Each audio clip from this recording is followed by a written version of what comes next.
Bu günləri biz Afrikanın relyefini, geoloji quruluşunu, faydalı qazıntı ehtiyatlarının, sonra Afrikanın demək iqlim qurşaqlarını, bioehtiyatlarını, daxili sularını və Afrika ölkələri haqqında, yəni ümumi xüsusiyyətlərini Salam müəllim. öyrənəcəyik. Salam, salam, hər vaxtın xeyir olsun Süleyman. Başlayaq birinci Afrikanın geoloji quruluşundan. Afrikanın geoloji quruluş xəritəsindən yəqin ki, görürsünüz ki, Afrika necə bir ərazidir? Afrikanın çox hissəsi gördüyünüz kimi qədim ərazidir. Afrika əvvəllər hansı qədim materikin mərkəzi materik olmuşdu? Bu səbəbdən onun böyük bir hissəsi platformada yerləşir. Məsələn, Afrika, Ərəbistan. Gondovanın. Gondvananın, bəli. Gondvananın mərkəzi materiki məhz hansı materik olub? Afrika olub. Afrikanın geniş miqyaslı əraziləri gördüyünüz kimi platformada yerləşir. Yəni bu rəng tonlarının çoxu platformadır. Afrikanın seismik cəhətdən fəal əraziləri, əsasən aktiv əraziləri geosinklinalda yerləşən şimal hissəsidir. Hansı litosfer tavalarının sərhədində yerləşir? Afrika ilə Avrasiya, düzdürmü? Elədir. Afrika, Avrasiya arasında yerləşir də bu hissə, düzdürmü? Demək, Avrasiyanın, Afrikanın toqquşma sərhədində yerləşən bu ərazi geosinklinaldır. Afrikanın yeganə cavan dağ silsiləsi məhz bu zonada yerləşir. Adı nə idi həmin cavan dağ silsiləsinin? Atlas dağları. Atlas dağları hansı ölkələrin ərazisini əhatə edir? Mərakeş, Əlcəzair, Tunis. Tunis, düzdür. Ən yüksək zirvəsi hansı idi? Tupkal. Tupkal, 4000 bəli. Bəli. 4000 neçə idi? 165. 4165, bəli. 4165. Bilirsiniz ki, əksər materiklərdə onun ən yüksək zirvəsi adətən cavan dağda yerləşir. Amma Afrika qitəsi, Afrika materiki istisnadır. Afrika materikinin ən yüksək zirvəsi onun cavan dağ silsiləsində yox, onun hansı hissəsində yerləşir? Şərqində Kilimanjaro. Bəli, Şərqi Afrika yaylası üzərində yerləşən hansı dağ zirvəsindədir? Kilimanjaro. Kilimanjaro nə qədərdir yüksəkliyi? 5895. 5895-dir, düzdür. Demək, bəs Afrikanın okean səviyyəsinin ən alçaq ərazisi haradır? Assal gölü, bəli. -155 və yaxud -156 metrdə qeyd olunur. Okean səviyyəsindən alçaq hissəsi məhz burada yerləşir. Bilirsiniz ki, Afrika materiki əsasən platformadan ibarət olsa da, onun demək şərq hissəsi tektonik qırılmaya məruz qalır. Afrikanın şərqində tektonik çat zonası var. Hansı ki, qırmızı xətlərlə işarələnib. Bir də Ərəbistanla o Afrika arasında belə dərin çatlar mövcuddur ki, həmin çatlar getdikcə dərinləşir. Afrikadan demək Ərəbistan sürətlə uzaqlaşır. Onlar ikisi də eyni istiqamətdə şimal-şərqə doğru irəliləməsinə baxmayaraq niyə bir-birindən uzaqlaşırlar? Eyni istiqamətdə hərəkət edənlər bir-birinə yaxınlaşmalıdır və yaxud niyə bir-birindən qopurlar? Ərəbistan sürəti daha çoxdur. Bəli. O səbəbdən Ərəbistan Afrikadan daha da sürətli uzaqlaşır. Bu səbəbdən Afrika ilə Ərəbistan arasında yaranan çökəkdə Qırmızı dəniz yaranıb. Qırmızı dəniz Hind okeanına hansı boğazla birləşir? Bab-el-Məndəb. Bab-el-Məndəb boğazı ilə o hansı körfəzə birləşir burada? Ədən körfəzi. Ədən körfəzinə. Sizcə getdikcə daha doğrusu Bab-el-Məndəb boğazı genişlənir yoxsa qapanır? Genişlənir. Çünki Ərəbistan daha da sürətli şəkildə Afrikadan uzaqlaşdığı üçün genişlənir. Bəs bu Misirin bir hissəsi bilirsiniz ki, Asiyadadır, yəni Avrasiyada, bir hissəsi Afrikadadır. Misiri demək Asiyaya birləşdirən o ensiz hissəyə, ensiz torpaqda Süveyş kanalı yoxsa birləşdirən hissəni soruşuram. Bərzəxdən bərzəx. Bərzəx, bəli, bərzəx birləşdirir. Hansı ki, həmin bərzəx gələcəkdə tamamilə qoparsa, ayrılarsa, bu zaman Qırmızı dənizlə Aralıq dənizi arasında nə meydana gələcək? Təbii əlaqə meydana gələcək. Axı, süni şəkildə hal-hazırda kanal vasitəsilə birləşdirilib bu ərazilər. Amma gələcəkdə təbii olaraq demək bu hissə birləşmiş olacaq. Qeyd elədik ki, Afrikanın şərq hissəsində Qırmızı dənizin sahillərindən Zambezi çayının dərəsinə qədər 3000 kilometr məsafədə tektonik qırılma zonası yerləşir. Qırılma zonalarında yer qabığının əyilmə sahələri necə adlanır? Graben. Horst Graben. Bəli. Onun kənarlarının qalxması isə nə adlanır? Horst. Horst Horst. adlanır təbii ki. Ruvenzori Afrikada ən məşhur horst hansı horstdur? Ruvenzori. Ruvenzori horst. Kırmızı Bəli. rengli. Bəli. Bəs tektonik əyilmə zonalarında, qırılma zonalarında, tektonik çatlarda hansı göllər yerləşir və hansı daha dərindir? Tanganyika, Tanganika, Rudolf. Nyasa. demək, Tanganikanın dərinliyi 1470-dir. Dərinliyinə görə yalnız bir göldən geri qalır. O da Avrasiyadakı Baykalda, o 1620-dir. Digəri bəli göl Nyasadır. Nyasa gölü. Sonra Rudolf. Rudolf. Bəli. Bu göllər əsasən tektonik qırılma zonasında yerləşir. Gördüyünüz kimi burada qırmızı zolaqlar var. Həmin qırmızı zolaqlar tektonik qırılma zonasıdır ki, bilirsiniz ki, Afrikanın şərqində tektonik qırılma nəticəsində hansı ərazi Afrikadan gələcəkdə Ərəbistan kimi ayrılaraq müstəqil platformaya çevriləcək? Buraya çevriləcək. Hansı ərazi? Somali yarımadası. Somali yarımadası, bəli, Somali. Afrikadan qopacaq, bəli. Gələcəkdə müstəqil bir əraziyə çevrilmiş olacaq. Biz bu əraziyə, hansı ki o tektonik qırılma sərhədinə nə ad vermişik? Şərqi Afrika sınma zonası. Düzdür. Şərqi Afrika ilahi doğrudur. Şərqi Afrika sınma zolağı adı vermişik, bəli. Çünki situasiyada bunu soruşur, ona görə yəni adını da soruşur həmçinin, o səbəbdən qeyd eləmədik. Bu səbəbdən bu ərazilərdə vulkan püskürməsi müşahidə olunur və Kilimanjaro həmin tektonik çat üzərində, Şərqi Afrika yaylası üzərində yerləşir. Yəni tektonik proseslərin aktiv olduğu şərq hissədə. Belə, Afrikanın digər hissələri əsasən platformadadır. Onun ən böyük əyilmə sahəsi hansı ərazidir? Kongo çayının ətrafıdır. Kongo çökəkliyi. Ümumiyyətlə, Afrika relyefinə görə, bax görürsünüz, burada da relyefin xüsusiyyətləri, məsələn, ən qədim qırışıq zona, qədim platformalar. Çox hissəsi görürsünüz ki, qədim platformadır. Sonra qədim qırışıq zonalar var. Zamanla parçalanıb dağılıb düzənliyə çevrilir əksəriyyət hissəsi. Yeni qırışıq zonalar burada Atlas dağlarının əhatə dairəsindədir. Platformanın örtük hissələri, yəni çökmə süxurlarla örtülən hissələr, qumlu süxurlarla örtülən hissələr var. Ki, Afrika əsasən relyefinə görə neçə hissəyə bölünür? Hissi. Hansı hissədir? Cənubi və şimali.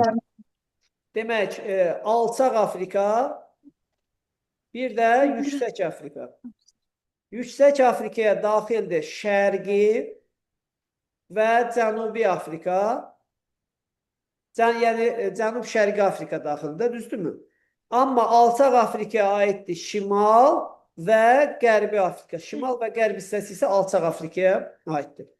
Afrikanın yeganə cavan dağları, Atlas dağları olsa da, o da Afrikanın əyilmə sahəsində yerləşir. Çünki Afrikanın şimal və qərb hissəsinin böyük bir hissəsi əsasən düzənliklərdən və çökəkliklərdən ibarətdir. Şərq hissəsi isə yaylalardan, cənub hissəsi isə əsasən dağlardan. Yəni şərq və cənub hissələr dağlar və yaylalardan təşkil olunub. Yəni orta hündürlüyü daha yüksəkdir.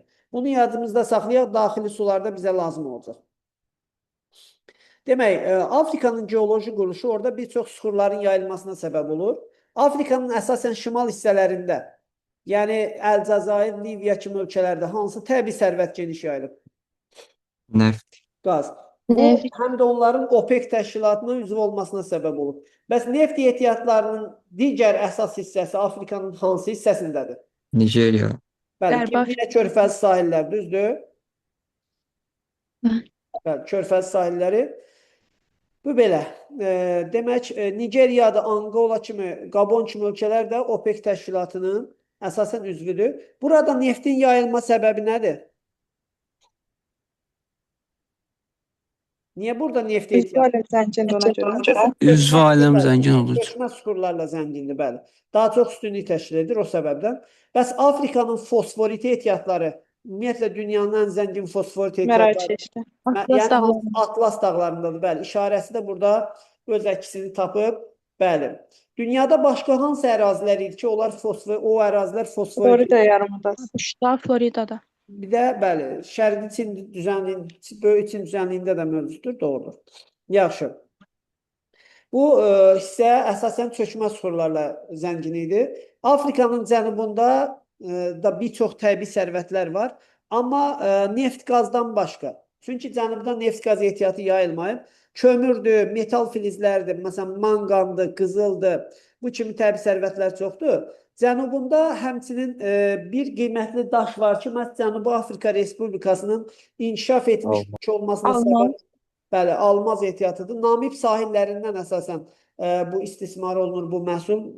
Belə deyək, həmçinin dedik, qızıl ehtiyatları, manqan ehtiyatı, kömür ehtiyatı mövcuddur. Buradan kömürü müxtəlif ölkələrə, xüsusilə də Yaponiyaya belə ixrac yolu göstərilib, yadınızda qalsın.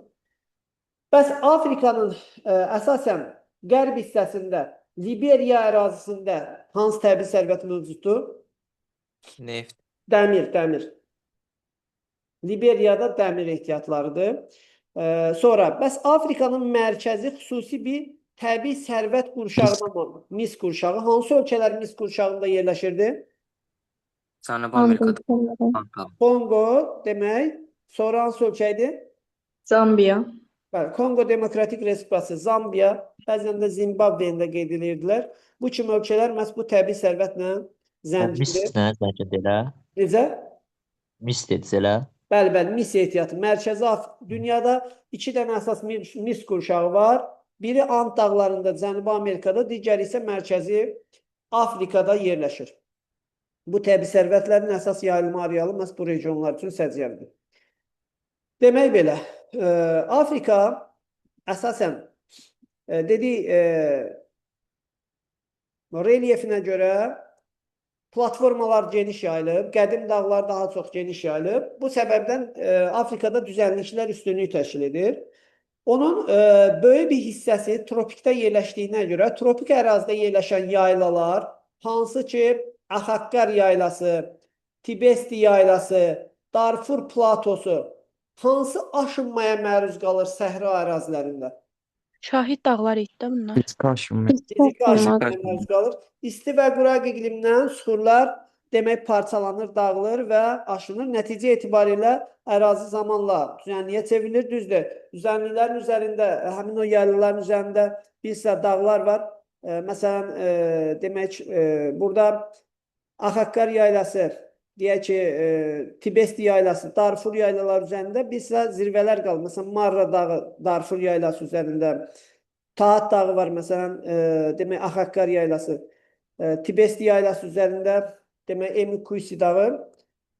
Demək, bunlar qalsa da, dediyimiz kimi, əsasən onlar nədir? Yaylalardır, fiziki aşınmanın təsirindən qalıb. Bəs belə yaylalar, hansı ki, arid denudasiyaya məruz qalıb, isti və quraq iqlimindən parçalanıb, onların üzərində dağlar dağıldıqdan sonra onların yerində bəzi sütunlar qalır. Belə sütunlara şahid dağlar deyirlər. Şahid dağlar dünyada Afrika ilə yanaşı başqa hansı regionlarda rast gəlinir? Mərkəzi Cənubi Amerikada, Venezuela'da hansı idi? Tepu ilə. Tepu ilər hansı yayla üzərində yerləşirdi? Giviana. Düzdür? Bəs Dağlar dağılmış şahid o dağlar dağlar yaranır. hansı formaya bənzəyirdi əsasən? Masavari. Masavari idi. Kənarları demək dik idi, səthi isə necə idi? Hamar idi. 800-1800 metr arasında dəyişirdi. Bəs Avstraliyada buna bənzər hündürlüyü təxminən 348 metr olan bir qırmızı rəngdə dağ var idi. O hansı şahid dağ idi? Olimp. massiviydi. Uluru, düzdür? Uluru masivi. Bəs Braziliya yaylası üzərində yenə də Cənubi Amerikada bir dağ var Bəli, idi. şahid dağlar necə yaranır? Kəllə, Qənd. Şahid dağlar qədim dağların zamanla parçalanıb dağılması nəticəsində onların yeni hamarlansa da üzərlərində bəzi sütunların qalması ilə formalaşır. Yəni qədim dağların sütunları qalır, hansı ki bərk süxurlar zamanla parçalanıb dağılmır. Köhnə dağların yerində qədim qaya süxurları qalır. Onlara biz şahid dağlar deyirik. Yaxşı. Demək, Afrikanın şimal hissəsi dedik çökmə süxurlardır. Burada məsələn Liviya ovalığı var. Ovalığı, burada Senegal var. Ancaq bunlar düşən şeylər deyirlər. Demək, yaylaları da qeyd elədik. Bir də şərqində Efiopiya yaylası var. O da məhz aşınmaya məruz qalır. Yəni o da denudasyon mənşəli düzənlikdir. Sonra Afrikanın mərkəzi dedik Kongo çökəliyindən ibarətdir. Eyni zamanda qərbində bir vulkanik dağ mövcuddur. O hansı dağ idi? Kamerun. Kamerun Kamerun. vulkanı, bəli. Afrikada ən çox yağıntı alan, yamaclarına ən çox yağıntı düşən dağ məhz bu dağdır. Şərq hissəsində ekvatordan cənubda yerləşən ərazilərdə Şərqi Afrika yaylası yerləşir. Üzərində dedik Kilimanjaro Afrikanın ən yüksək zirvəsi məhz buradadır. Sonra cənub hissəsində, cənub-qərbində kiçik bir dağ silsiləsi var idi. Adı nə idi onun? Kap əjdaha. Cənub-şərq hissəsində isə Əjda və yaxud Draqon dağları yerləşirdi. Bunlar hansı geoloji erada formalaşmışdı? Paleozoy. Paleozoy, Kaledon-Hersinger şığılığında. Kaledon-Hersinger şığılığında formalaşmışdı. Onun cənubunda Afrikanın ən böyük qum yığınlarından ibarət olan bir səhrası yerləşir. O hansı səhraydı? Kalahari. Bəli, Kalahari. Doğrudur. Bu da fiziki aşınmanın güclü getdiyi ərazilərdir. Bəs üzvi və kimyəvi aşınma Afrikanın hansı hissəsində güclü gedir? Mərkəzində. Kongoda. Bəli, mərkəz Kongo çayı ətrafı Qvineya körfəzi sahillərində doğrudur. Afrika bilirsiniz ki, əsasən köhnə dünyanın tərkib hissəsinə aid. Yəni Avropa, Asiya və Afrika. Onu Asiyadan ayıran və yaxud Avrasiyadan ayıran təbii obyektlər hansılardır? Burada Ədən körfəzi var. Sonra burada hansı boğaz var idi? Bab-el-Məndəb boğazı. Bab-el-Məndəb boğazı, bəli. Sonra Qırmızı dəniz. Bir də süni yolla onu ayıran Süveyş kanalı. Bəs onları birləşdirən təbii yol necə adlanırdı? Asiyanın, Afrikanın Süveyş bərzəxi. Misirin bir hissəsi Asiyada yerləşir. Bəs onu Avropadan ayıran əsas Aralıq dənizi, düzdürmü? Bir də Cəbal Tariq boğazı, bəli. Afrikanın ucqar şimal nöqtəsi hansı ərazi idi? Penseka. Və ya Ras Engela. Ucqar şərq nöqtəsi Ras Həfin Somali ərazisi. Ucqar qərb nöqtəsi Almadi. Almadi burnu. Demək, bəs ucqar cənub nöqtəsi İğne. İğnə burnu, bəli. İğnə burnu. Yaxşı. Demək belə, bu Afrikanın əsas demək xüsusiyyətləri oldu. Yəni relyef baxımından coğrafi mövqeyini deyək. Afrikanın coğrafi mövqeyi. Coğrafi mövqeyinə görə digər materiklərdən əsas fərqləndirici cəhəti nədir? Dörd yarımkürə. Bəli, onu həm Qrinviç kəsir, həm də ekvator xətti kəsir. Əsas hissəsi şimal-şərqdədir. Həm qərbə düşən ərazisi var, həm şərqə düşən ərazisi var. Həm ekvatordan şimalda yerləşir, həm də ekvatordan cənubda yerləşir. 4 yarımkürədə yerləşən yeganə materikimiz məhz Afrikadır. Sahil xətti sadə quruluşa malikdir, yoxsa parçalanmışdır? Sade. Sadədir. Ən böyük girintisi hansı körfəzdir? Düzdür. Ən böyük çıxıntısı isə Somali yarımadasıdır. Onun ətrafında dünyanın 4-cü böyük adası hansı ada yerləşir? Materik mənşəli. Madagaskar. Madaqaskarı Afrikadan ayıran dünyanın ən uzun boğazı hansıdır? Mozambik. Mozambik boğazı. Bundan əlavə burada məsələn Seyşel adaları var, Qəmər adaları var bu hissələrdə. Şimal-qərbində məsələn Kanar adaları var. Həmçinin soyuq cəryanlarda o adaların adı iləndir. Yaxşı. Bu Afrikanın relyefi ilə bağlı olan əsas xüsusiyyətlər idi. İndi isə Afrikanın relyefində, yəni dərslikdə qeyd olunan bəzi məsələlərə toxunaq. Burada gördüyünüz kimi dağlar dağılsa da onların yerində bəzən hələ də hündür, yəni ki, tam parçalanmamış zirvələr qalmaqdadır. Belə deyək, bu ərazilərdən Afrikanın yəni ki, səthində, relyefin formalaşmasında həm də çayların rolu mühümdür. Nil çayı məsələn delta əmələ gətirir, gətirdiyi materiallar çökdürür. Niger çayı, Senegal çayı kimi çaylar yaylalardan, hündür ərazilərdən suları gətirərək çökdürür və demək, alluvial mənşəli düzənliklər formalaşdırmış olur. Atlas dağları haqqında qeyd elədik. Şimal hissəsində sinklinal, antisinklal hadisələr olur da yer qabığında qalxma və enmələr baş verir. Bu enmə sahələrinə sinklinal, qalxmalar antiklinal deyirik. Litosfer tabalarının toqquşma sərhədində və ya ayrılma sərhədində məhz bu formada sinklinal, antisinklal mənşəli relyef formaları, yəni endogen mənşəli relyef formaları yaranır. Onlara biz morfostrukturlar deyirik. Kongo çökəkliyi haqqında qeyd elədik. Sonra Afrika çayları dedik həddindən artıq çoxlu astanalı və şəlaləlidir. Bunun səbəbi nə idi? Aygün, Bərk Qurulmalar. əsasən Afrikanın bərk süxurlardan təşkil olunması idi. Yəni kristallik maqmatik süxurlar üstünlük təşkil edir. Bu səbəbdən bəzən bərk süxurlar yuyulmadığına görə meyilli hissə meydana gəlir. Çaylarda o səbəbdən çayların dərəsində çoxlu şəlalələr var. Kongo çayının üzərində ardıcıl 32 şəlalə hansı məşhur səyyahın adı ilə bağlı idi? David Livingstone'un. İlk dəfə Afrikanın qərbindən şərqindən səyahət edir, onun daxili hissələrini kəşf edən səyyahın adı ilə bağlıdır. Sonra onun həmyerlisi digər İngilis səyyahı da Stanley adında bir şəlalə kəşf edib. Bəs Victoria şəlaləsi hansı çayın üzərində idi? Zambezi. Zambezi çayının üzərində. Ən hündür şəlaləsi bəs hansı idi? Dünyanın Niagara. ikinci şəlaləsi var idi. Victoria. Tugela şəlaləsidir. 947. Dünyada ən hündür şəlalə Anheldir, Cənubi Amerikada. İkinci hündür şəlalə isə Afrikanın cənubunda Tugela şəlaləsidir. 947 metr hündürlüyə malikdir. Dediyimiz kimi Afrika çaylarının üzərində çoxlu aslana və şəlalələr var. Bu səbəbdən gəmisiliyə o qədər də yararlı deyirlər. Hidroenerji potensiallar böyük. Gördüyünüz kimi qalxan hissə Horst oldu, enan hissə isə Graben oldu. Bu proses nəticəsində çökəklərdə rift dərələri meydana gəlir. Bir də qalxan hissələrdə əsasən hündür hissələr, yəni qabarıq relyef formalar formalaşmış olur. Yaxşı. Həmin o real görünüş burada öz əksini tapıb görürsünüz ki, qırmızı xətlər əsasən yəni sxematik təsvirdir, bax bu hissə. Real görünüş isə bax budur. Afrikanın şərqində həmin o çat. Gördüyünüz kimi şərqdə Victoria gölü biraz tektonik çatdan kənarda platformanın əyilməsi sayəsində yerləşir. Ona görə o digər göllər kimi uzun və çox da dərin deyil. Çünki o platformanın əyilməsi sayəsindədir, aydındır. Ona görə o dairəvidir və nisbətən dərinliyə azdır. 80 metrə qədər dərinliyə malikdir.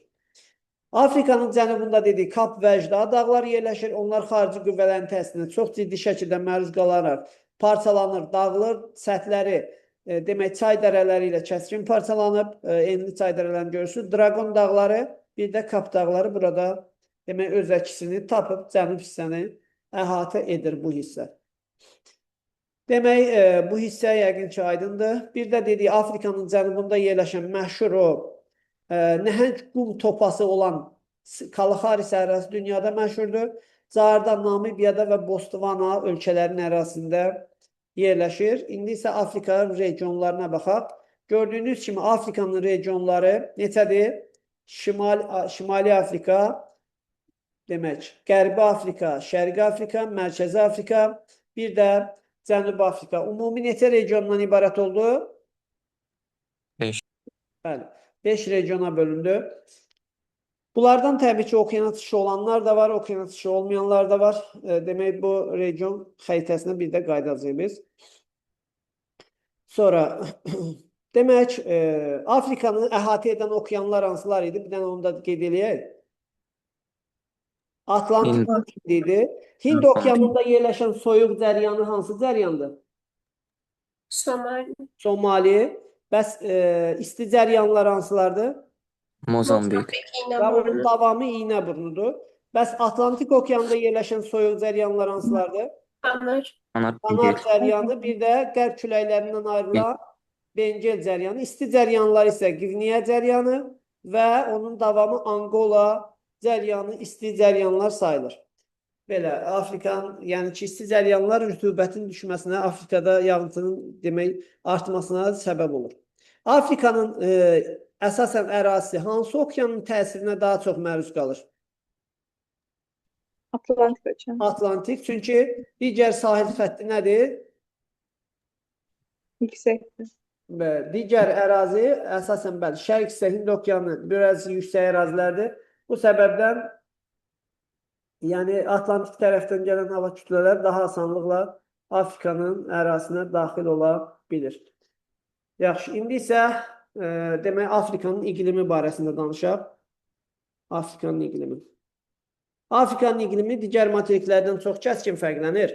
Bunun səbəbi onun mərkəzinin ekvatordan keçməsidir.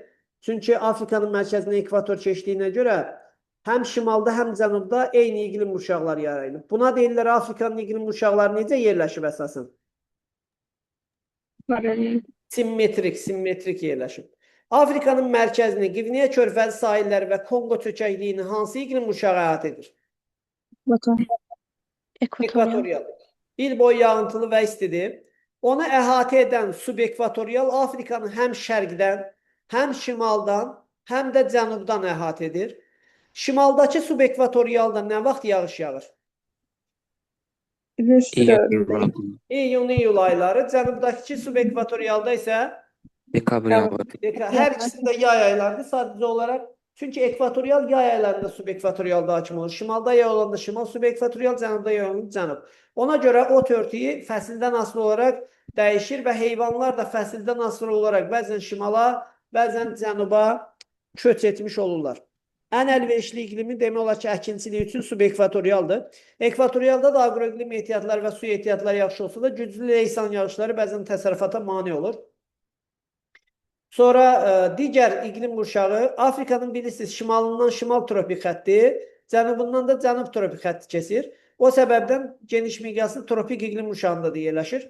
Tropik iqlim qurşağının şimal hissəsi daha geniş ərazini əhatə edir. Burada formalaşan passat küləkləri dünyada demək olar ki, yeganə quraq passat küləkləridir. Çünki materik üzərində formalaşır. Bəs cənubi passat və yaxud ümumiyyətlə cənub tropikinin şimaldan daha rütubətli olmasının səbəbi nə idi? İsti cəryan. Həm də ki, daha kiçik ərazini əhatə etməsidir, düzdür? Şimalda ərazi daha böyüdür, mərkəz hissəsi okeanlardan uzaqdır və eyni zamanda soyuq cəryanı təsirə məruz qalır.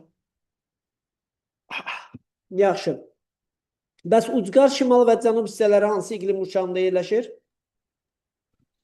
Subtropik.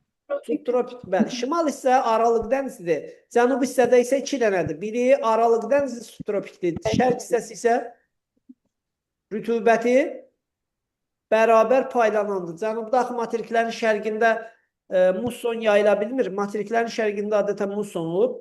Burada da musson yoxdur. Cənubda yerləşdiyi üçün. Afrikanın əksər hissəsində il boyu temperatur yüksək olur. Qar xətti əsasən hansı dağda müşahidə olunur? Atlas. Kilimanjaro. Atlas dağları hündür olsa da Qafqaz dağları qədər. Amma orada daimi qar xətti formalaşmır. Çünki isti enlikdə yerləşir. Ekvatora yaxın ərazilərdə qar xətti neçə metrdən keçir? 5000-5300-dən əsasən. Burada bu səbəbdən əsasən Afrikada hansı dağ bu hündürlüyə uyğundur? Kilimanjaro dağı. Ona görə daimi qar xətti məhz burada formalaşmış olur. Demək belə, Afrikanın cənub hissəsində, tropik iqlim qurşağında materikin şərqinə bol yağıntı düşür, yoxsa cənubuna?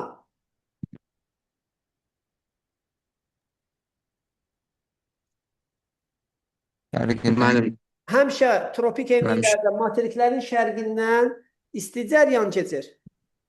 Qərbinə Qərbində soyuq. isə soyuq. Ona görə şərqinə bol yağıntı düşür. İsti cəryanın təsirinə məruz qalan.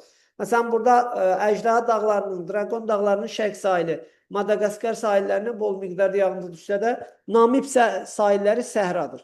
Afrikanın ən böyük səhraları hansılardır? Böyük səhra. Eşitənmədim. Biri böyük səhradır. Bəli, biri böyük səhradır.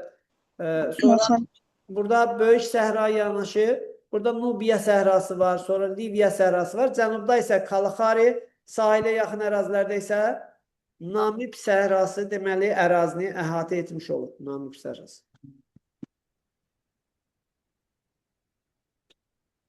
Belə.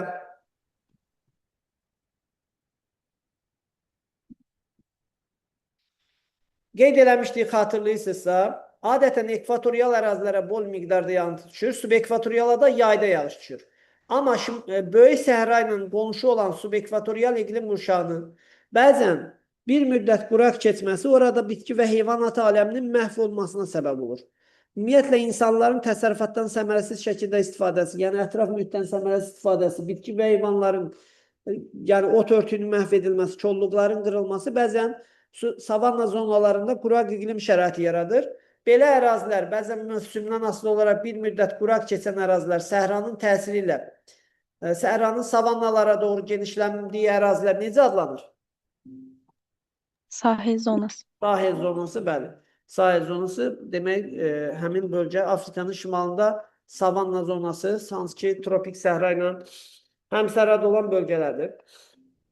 Afrikanın əsasən əksər ərazilərində il boyu temperaturun 20 dərəcədən yüksək olması, günəş radiasiyasının əsasən kəmiyyətinin həddindən artıq böyük olması nə ilə əlaqələndirilir? Böyük hissəsi tropik işıqlanma qurşağında Bəli, düşməsi. tropik işıqlanma qurşağında yerləşir o səbəbdən. Çünki onun şimal hissəsində də, cənub hissəsində də demək, həm şimalından, həm də cənubundan hansı xətt kəsir Afrikanı? Tropik xətti kəsir. Gördüyünüz kimi bu qırıq-qırıq xətti görə bilərsiniz. Üzürlüsən bir də bir şey. Bir saniyə mənə icazə verin, bir dənə zəncə mesaj yazın.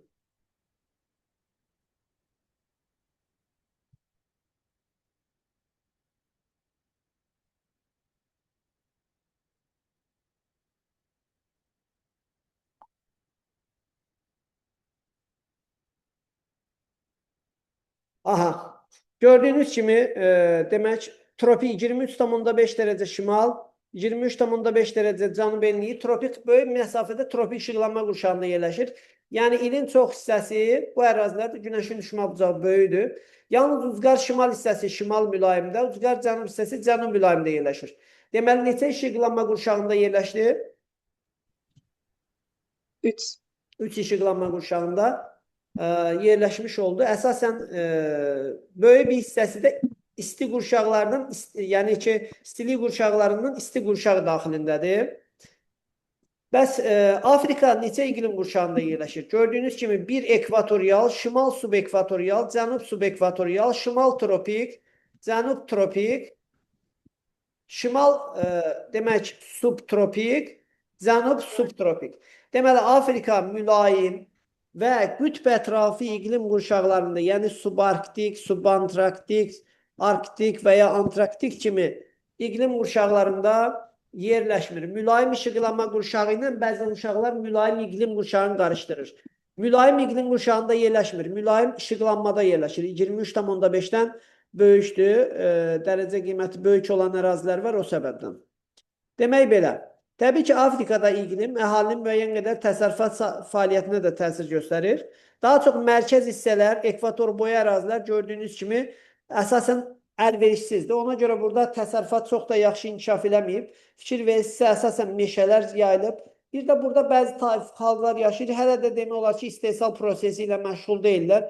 Elə yığıcılıqla, ovçuluqla günlərini keçirirlər. Onun ətrafı, yəni savanna zonası əsasən və yaxud müəyyən qədər qırılmış dəyişkən rütubətli meşələrin ətrafı əsasən taxılçılıq və köçəri heyvandarlıqdır. Çünki dedik axı, savannalarda yayda yağış yağır, qışda quraq olur. Ona görə yay aylarında savannalara heyvanları gətirirlər, qış aylarında isə digər istiqamətə, cənub hissəyə köçmək məcburiyyətindədirlər heyvanlar. Sonra demək, hündür ərazilər, dağlıq ərazilər, otlaq heyvandarlığı və tropik iqlim qurşağı hansı meyvəçiliyin əsasən yayıldığı ərazilər idi? Şimal və cənub hissələrində hansı meyvəçilik, bağçılıq inkişaf edib? Sitrus meyvəçiliyi. Bir də texniki bitkilər var. Texniki bitkilər əsasən emal prosesi tələb edən bitkilərdir. Onlar içərisində, məsələn, qəhvəni misal göstərə bilərik Efiopiya yaylasında, şəkər qamışı və yaxud bu daha çox çay vadilərində fikir versə, Misir ərazisində, Sudanda, Nil çayı ətrafında müəyyən qədər əsasən becərilən məhsullardır. Çünki suvarma tələb edir bu Afrikada. Pambıq istehsalıdır. Misirlə Sudanda yaxşı inkişaf edib. Sonra dağlıq ərazilərdə və yarım səhralarda əsasən hansı heyvandarlıq inkişaf edib müəyyən qədər? Qoyunçuluqdur. Ancaq yun yəni istehsal olunsa da yun parça istehsal olunmur. Çünki iqlimə görə burada bu məhsula tələbat yoxdur. Sonra geniş ərazilərdə də bəzi hansı ki o vahələr olmayan, yeraltı suların səthə çıxmadığı boş ərazilər var. Onlar istifadə olunmayan ərazilərdə faydalı qazıntıların tapılması ilə əlaqədar bəzən bu ərazilərdə mənimsənilməyə çalışılır. Sonra demək, bu Afrikanın olduğu iqlim qurşaqları.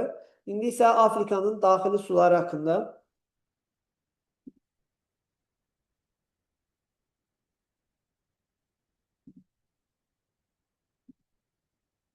Afrika ərazisindən axan çaylar əsasən demişdik, hansı okean hövzəsinə aiddir daha çox? Atlantik. Atlantik. Çünki Afrikanın relyefdən gördük ki, şərq və cənub hissəsi yüksək, şimal və qərb hissəsi isə alçaqdır. Afrikanın ən uzun və dünyanın ən uzun çayı hansı çaydır? Nil çayı. Nil çayının Victoria gölündən başladığı qol hansı qoldur? Ağnil. Ağ Nil, bəli. Sonra Efiopiya yaylasında Tana gölündən başlayan Mavi Nil. Mavi Nil. Ümumiyyətlə, Mavi Nil nə vaxt bolsul olur? Bu ekvatorda yerləşmədiyi üçün yağıntının paylanması mövsümi xarakter daşıyır. Yay aylarında, çünki subekvatorialda yerləşir, bəli. Demək, gördüyünüz kimi böyük məsafədə tropik iqlim qurşağından keçsə də, qumda su süzülsə də, su buxarlansa da yenə də qurumur. Bunun səbəbi nə idi? Mənbəyi ekvatorialda yer. Bəli, çox yağıntılı ərazidə o səbəbdən. Bəs Nil deltalı çaydı, estuar ilə. Delta. Ən böyük delta, ən böyük dedirəm, üzrlü sayın. İlk dəfə delta anlayışı harda öyrənilib? Nilin delta. Nil çayı mənsəbində, bəli. Yaxşı, əsasən Uganda, Misirdir, Sudandır, bu kimi ölkələr Nil çayından səmərəli şəkildə istifadə edirlər. Bəs Afrikanın ən bol sulu çayı, dünyada da Amazondan sonra ikinci ən bol sulu çay hansıdır? Kongo Şərqi Afrika yaylasından başlayır. Ekvator xəttini 2 dəfə kəsərək Atlantik okeanına tökülür ki, bu çay çoxlu astana və şəlalələrdən ibarətdir. Demək olar ki, suvarmada istifadə olunmur, çünki o keçdiyi ərazilər çox rütubətli ərazilərdir. Sıx meşələrlə örtülüdür. Ətraf əraziləri, onun qolları Ubangi və Kasai qollarıdır. Demək, dedik, üzərində Livingstone şəlalələri var bu çayın üzərində. Afrikanın ən böyük əyilmə sahəsindən axır. Sonra digər, bu çayın hövzəsi neçə yarım kürədə yerləşir? Konqonun. 3 yarım kürədə. Ekvator xətti kəsir şimal, bir də ekvatordan cənubda olan əraziləri var. Bir də Greenwich'dən sağ tərəfdə olduğuna görə şərqdədir. Sonra digər mühüm çaylarından biri Niger çayıdır. Niger çayı əsasən Qivneya körfəzinə tökülür və bu çay özdə Greenwich tərəfindən kəsilir. Bu neçə yarım kürəyə düşür bu çayın hövzəsi? 2 yarım. O da 3 yarım kürə deyil. Çünki Greenwich kəsdiyinə görə şərqdən də stoplayır, qərbdən də stoplayır. Bir də ekvatordan yuxarıdadır, şimaldan da su toplamış olur, düzdür? Şimaldan da su toplamış olur. Elədir? Elədir?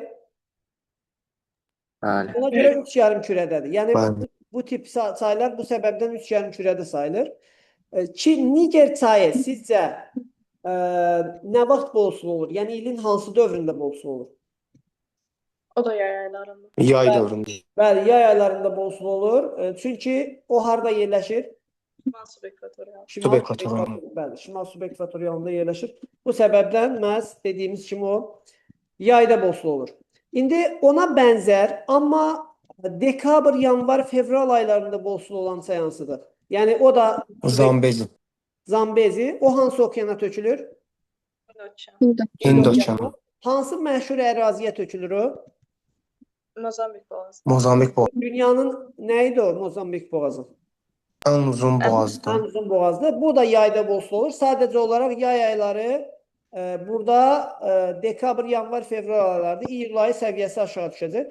Onun üzərində şəlalə var idi. Adı nə idi? Livingstone. Yox, bu Victoria idi. Livingstone Konqonun üzərindədir 32 dənə ardıcıl şəlalə. Bildim onu. Cənub tropik xəttini 2 dəfə kəsib keçən çay hansı idi bəs? Limpopo. Limpopo. Limpopo çayı, bəli. Ümumiyyətlə çayların əsas hissəsi demək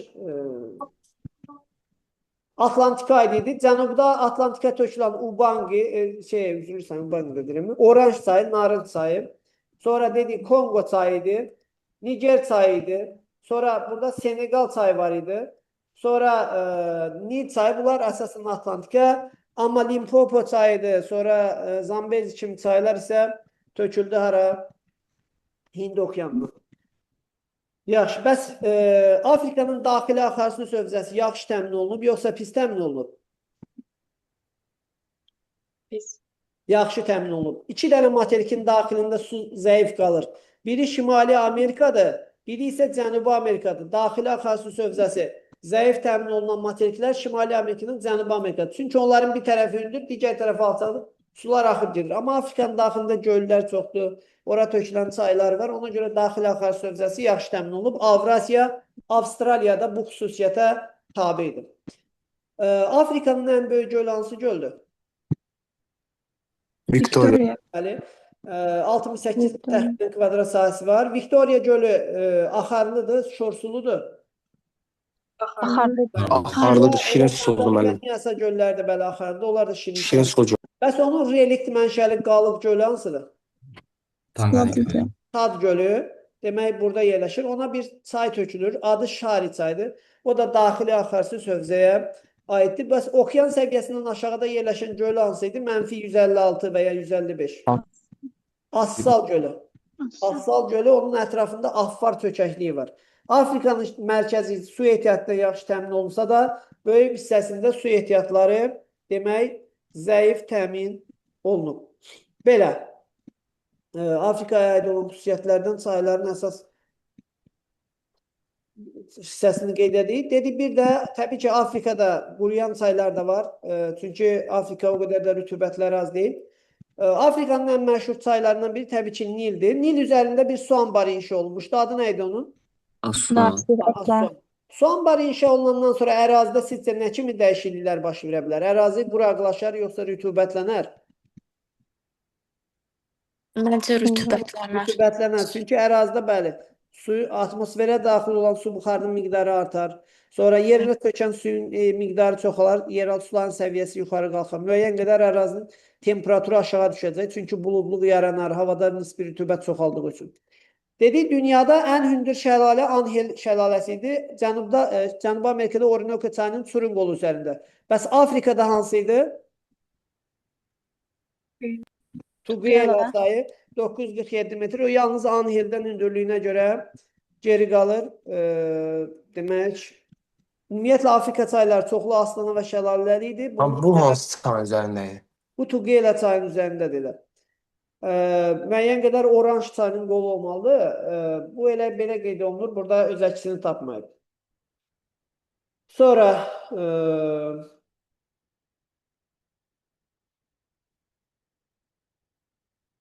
digər hissə demək çaylar, göllər haqqındaydı, qeyd elədik gölləri.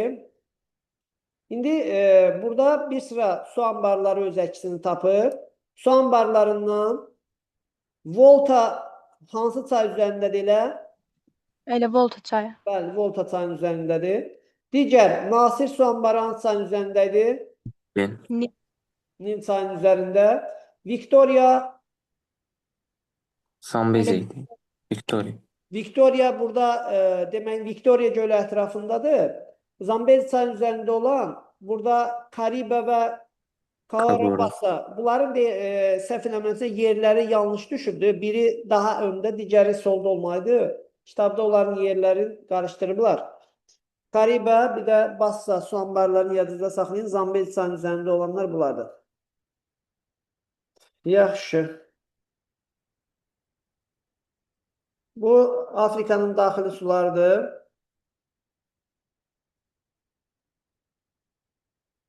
Sonra materikin bioehtiyatları indi qeyd edəcəyik. Cənub materiklərin bioehtiyatları sırasındadır. Afrika hansı iqlim qurşaqları daxilində yerləşirdi? Ekvatorial, subekvatorial, tropik, subtropik. Düzdür. Ekvatorial, subekvatorial, tropik, subtropik. O səbəbdən mərkəzində yerləşən ərazisində ekvatorial meşələr yayılıb. Onun ətrafında bəs hansı təbii zona inkişaf edib? Savanna ve seri. Dəyişkən rütubətli meşələr, sonra isə savanna və seyriyə meşələr. Dünyada savanna və seyriyə meşələrin yayılma arealına görə Afrika neçənci yer tutur? Ben yerimi dəyişdirəm burada. Zaret qazda şeydən uzaqdayım. Aha. Neçənci yeri tutur Afrika? Savanna və seyriyə meşələrin yayılma arealına görə. Asiyadan sonra ikinci. Yox, ən zəngin savanna zonaları bundadır. Birinci yeri müəllim. Bəs Amazon meşələri ilə Afrika meşələrindən fərqli. Amazon meşələri ilə Afrika meşələri. Dedik, ekvatorial meşələrə görə birinci yeri Cənubi Amerika tutur. Ki, Cənubi Amerikada ekvatorial meşələr necə adlanırdı? Cənubi Amerikada Portugal dilində necə adlanırdı ekvatorial meşələr? Selvas. Selvasa görə, yəni ekvatorial meşələrə görə Cənubi Amerika zəngin idi. Amma savanna zonasına görə Afrika, özdə görürsünüz ki, iqlim qurşaqları təkrarlandığı üçün təbii zonalarda nə olur burada? Təbii ki, təkrarlanmış olur. Sonra isə tropiklər gəlir. Afrikada səhralar çoxdur. Ən böyük səhrası hansıdır? Böyük səhra. Və yaxud digər adıyla nə deyirik? Sahara səhrası. Sonra burada Nubiya səhrası var, Liviya səhrası var şimalda. Cənubdakı səhralar hansılardır? İki dənə səhrası. Kalahari. Namib, bir də Kalahari səhraları. Ucqar şimal hissələri Aralıq dənizi Zodiyarpak meşə və cənub hissə Zodiyarpak meşə və kolluqlardan ibarətdir. Digər səhrai rəydə olan hissələr isə yüksəklik qurşaqlığını göstərgənin dağların olduğunu göstərir. Belə. Gördüyünüz kimi təbii zonalarda iqlim qurşaqlarına uyğun olaraq təkrarlanan bir xüsusiyyətə malik olmuş oldu. Təkrarlanma prosesinə məruz qaldı. Demək, buna toxunmuşduq. Afrikada bir sıra bitkilər var. Onlardan bir neçəsini burada görəcəyindir. Qumyarabix bitkisi var. Məsələn, saqqız istehsalında və s. Keçən dəfə baxmışdım. Senegal ərazisində yetişir burada. Əsasən şirniyyat istehsalında istifadə edirlər həmin məhsuldan. Belə, bu Afrikanın təbii zonaları idi. Bir də dedi, şimal hissədə təbii ki, Aralıq dənizində yetişdirilən məhsullar məhz Afrikanın şimal hissəsində də yetişdirilmiş olur. Demək, bioehtiyatlarını da qeyd elədik, daxili sularını qeyd elədik. İndi isə Afrika ölkələri haqqında. Belə.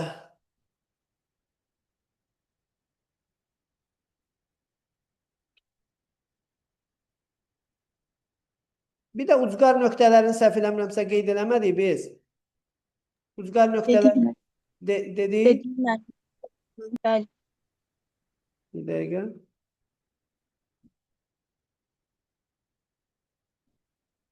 Bir də xırda bir məsələyə qayıdaq ucqar nöqtələrlə bağlı. Təbii zonalar xəritəsindən görürsünüz. Ucqar nöqtələri hansı təbii zonada yerləşir? Şimal ucqar nöqtəsi. Nəyin müəllim? Şimal ucqar nöqtəsi hansı təbii zonada yerləşir? Zodiyarpak. Şərq ucqar nöqtəsi bəs?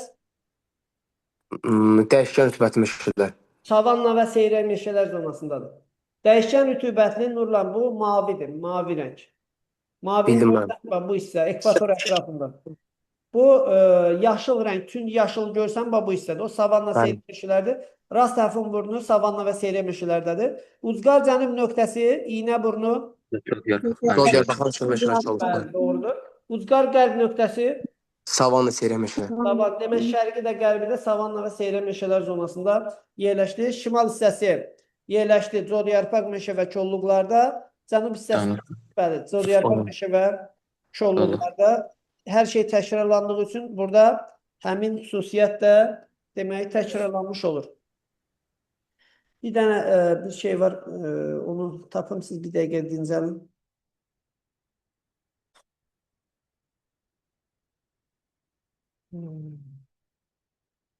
Uşaqlar, o günləri mənə kimsə Afrika ölkələrini və ya ümumiyyətlə bütün ölkələri, onların regionların xəritəsini istəmişdi. O buradadır, həmin uşaq.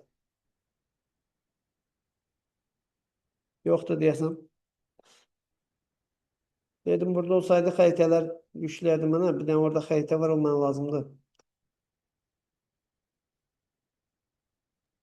Nə xəritəsi lazımdır? Eyb yoxdur burada. Siyasi xəritə var idi orada. Siyasi xəritə açacağım bunlar.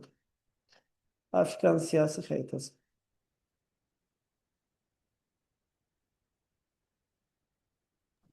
Müəllim, əlavə dəsə hər gün olur. Bəli, bəli. Ancaq həftə içi.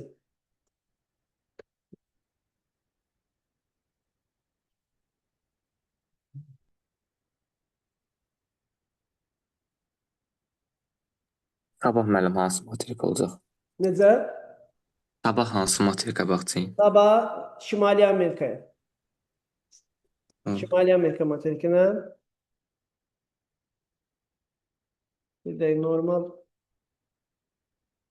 bir xəritə tapım. Var idi özümdə. Yadımdan çıxıb onu o qədər şey çoxdur deyə axtarıb tapmaq biraz çətinləşir. Yox, buradan asarım. Müəllim, mən sizə atdım, bir dənə ona baxarsınız. Göndərib, baxdım. Məndə də var idi. O gün elə kiməsə yüklədim. İndi kompüterdə çoxdur xəritə adı. Yox, belə lazım deyil.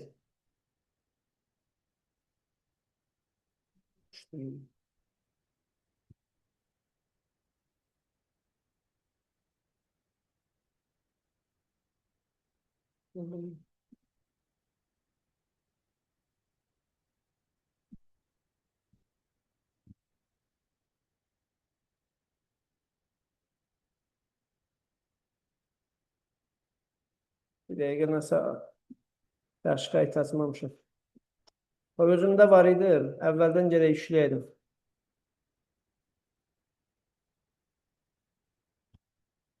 Yoxdur, bunlardan birini görmək istəyirəm. Keyfiyyətlidir. Bəlkə nasıl?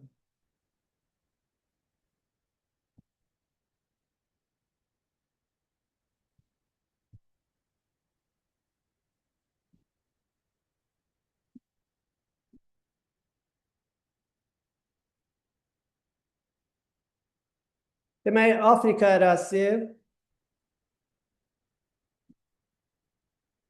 50-dən çox dövlətə ev sahibliyi edən bir ərazidir.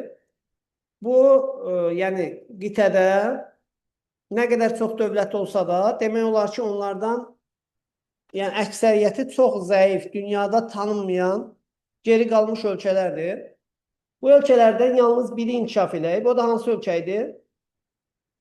Doğru müəllim. Cənubi Afrika Respublikası, doğrudur. Cənubi Afrika Respublikası. Cənubi Afrika Respublikası daxilində də 2 dənə əsasən dövlət var. Onlar hansılardır? Eswatini ilə Lesotho. Cənubi Afrika Lesotho Respublikası ilə gördüyünüz Lesotho. bu anklav bir ərazidir.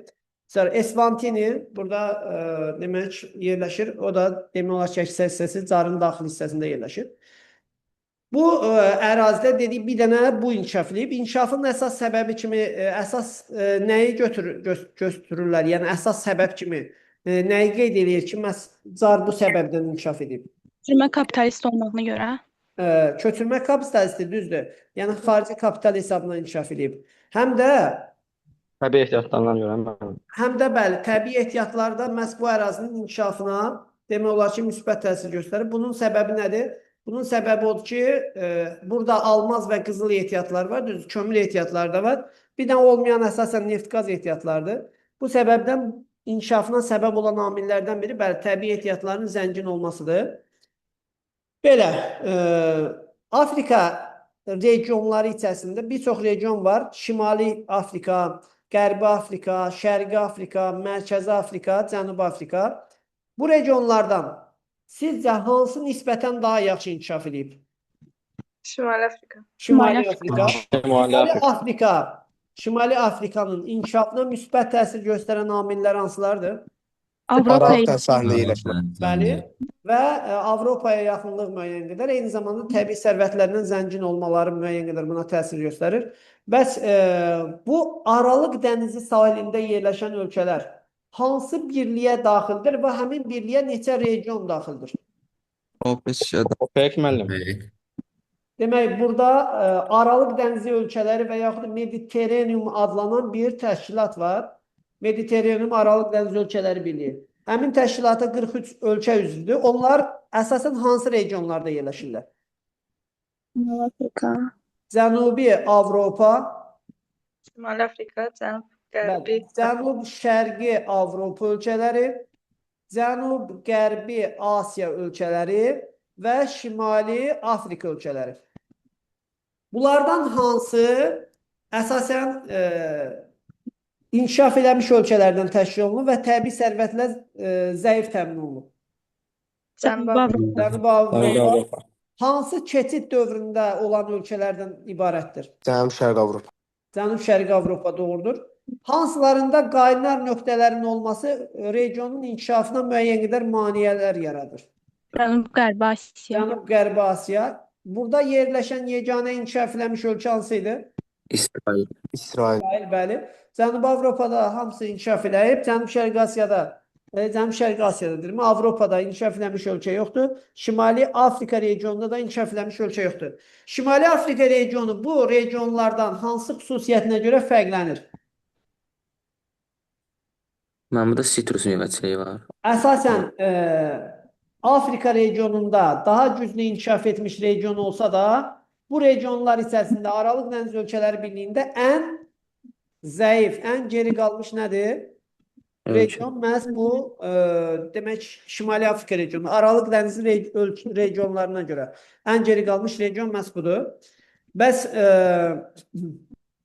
Afrika ölkələrində bir də əlavə fərqləndirici cəhət nədir sualına cavab versək, o zaman əsasən bu regionda həm də ekstremal təbii şəraitə malik olan ərazilər daha çoxdur.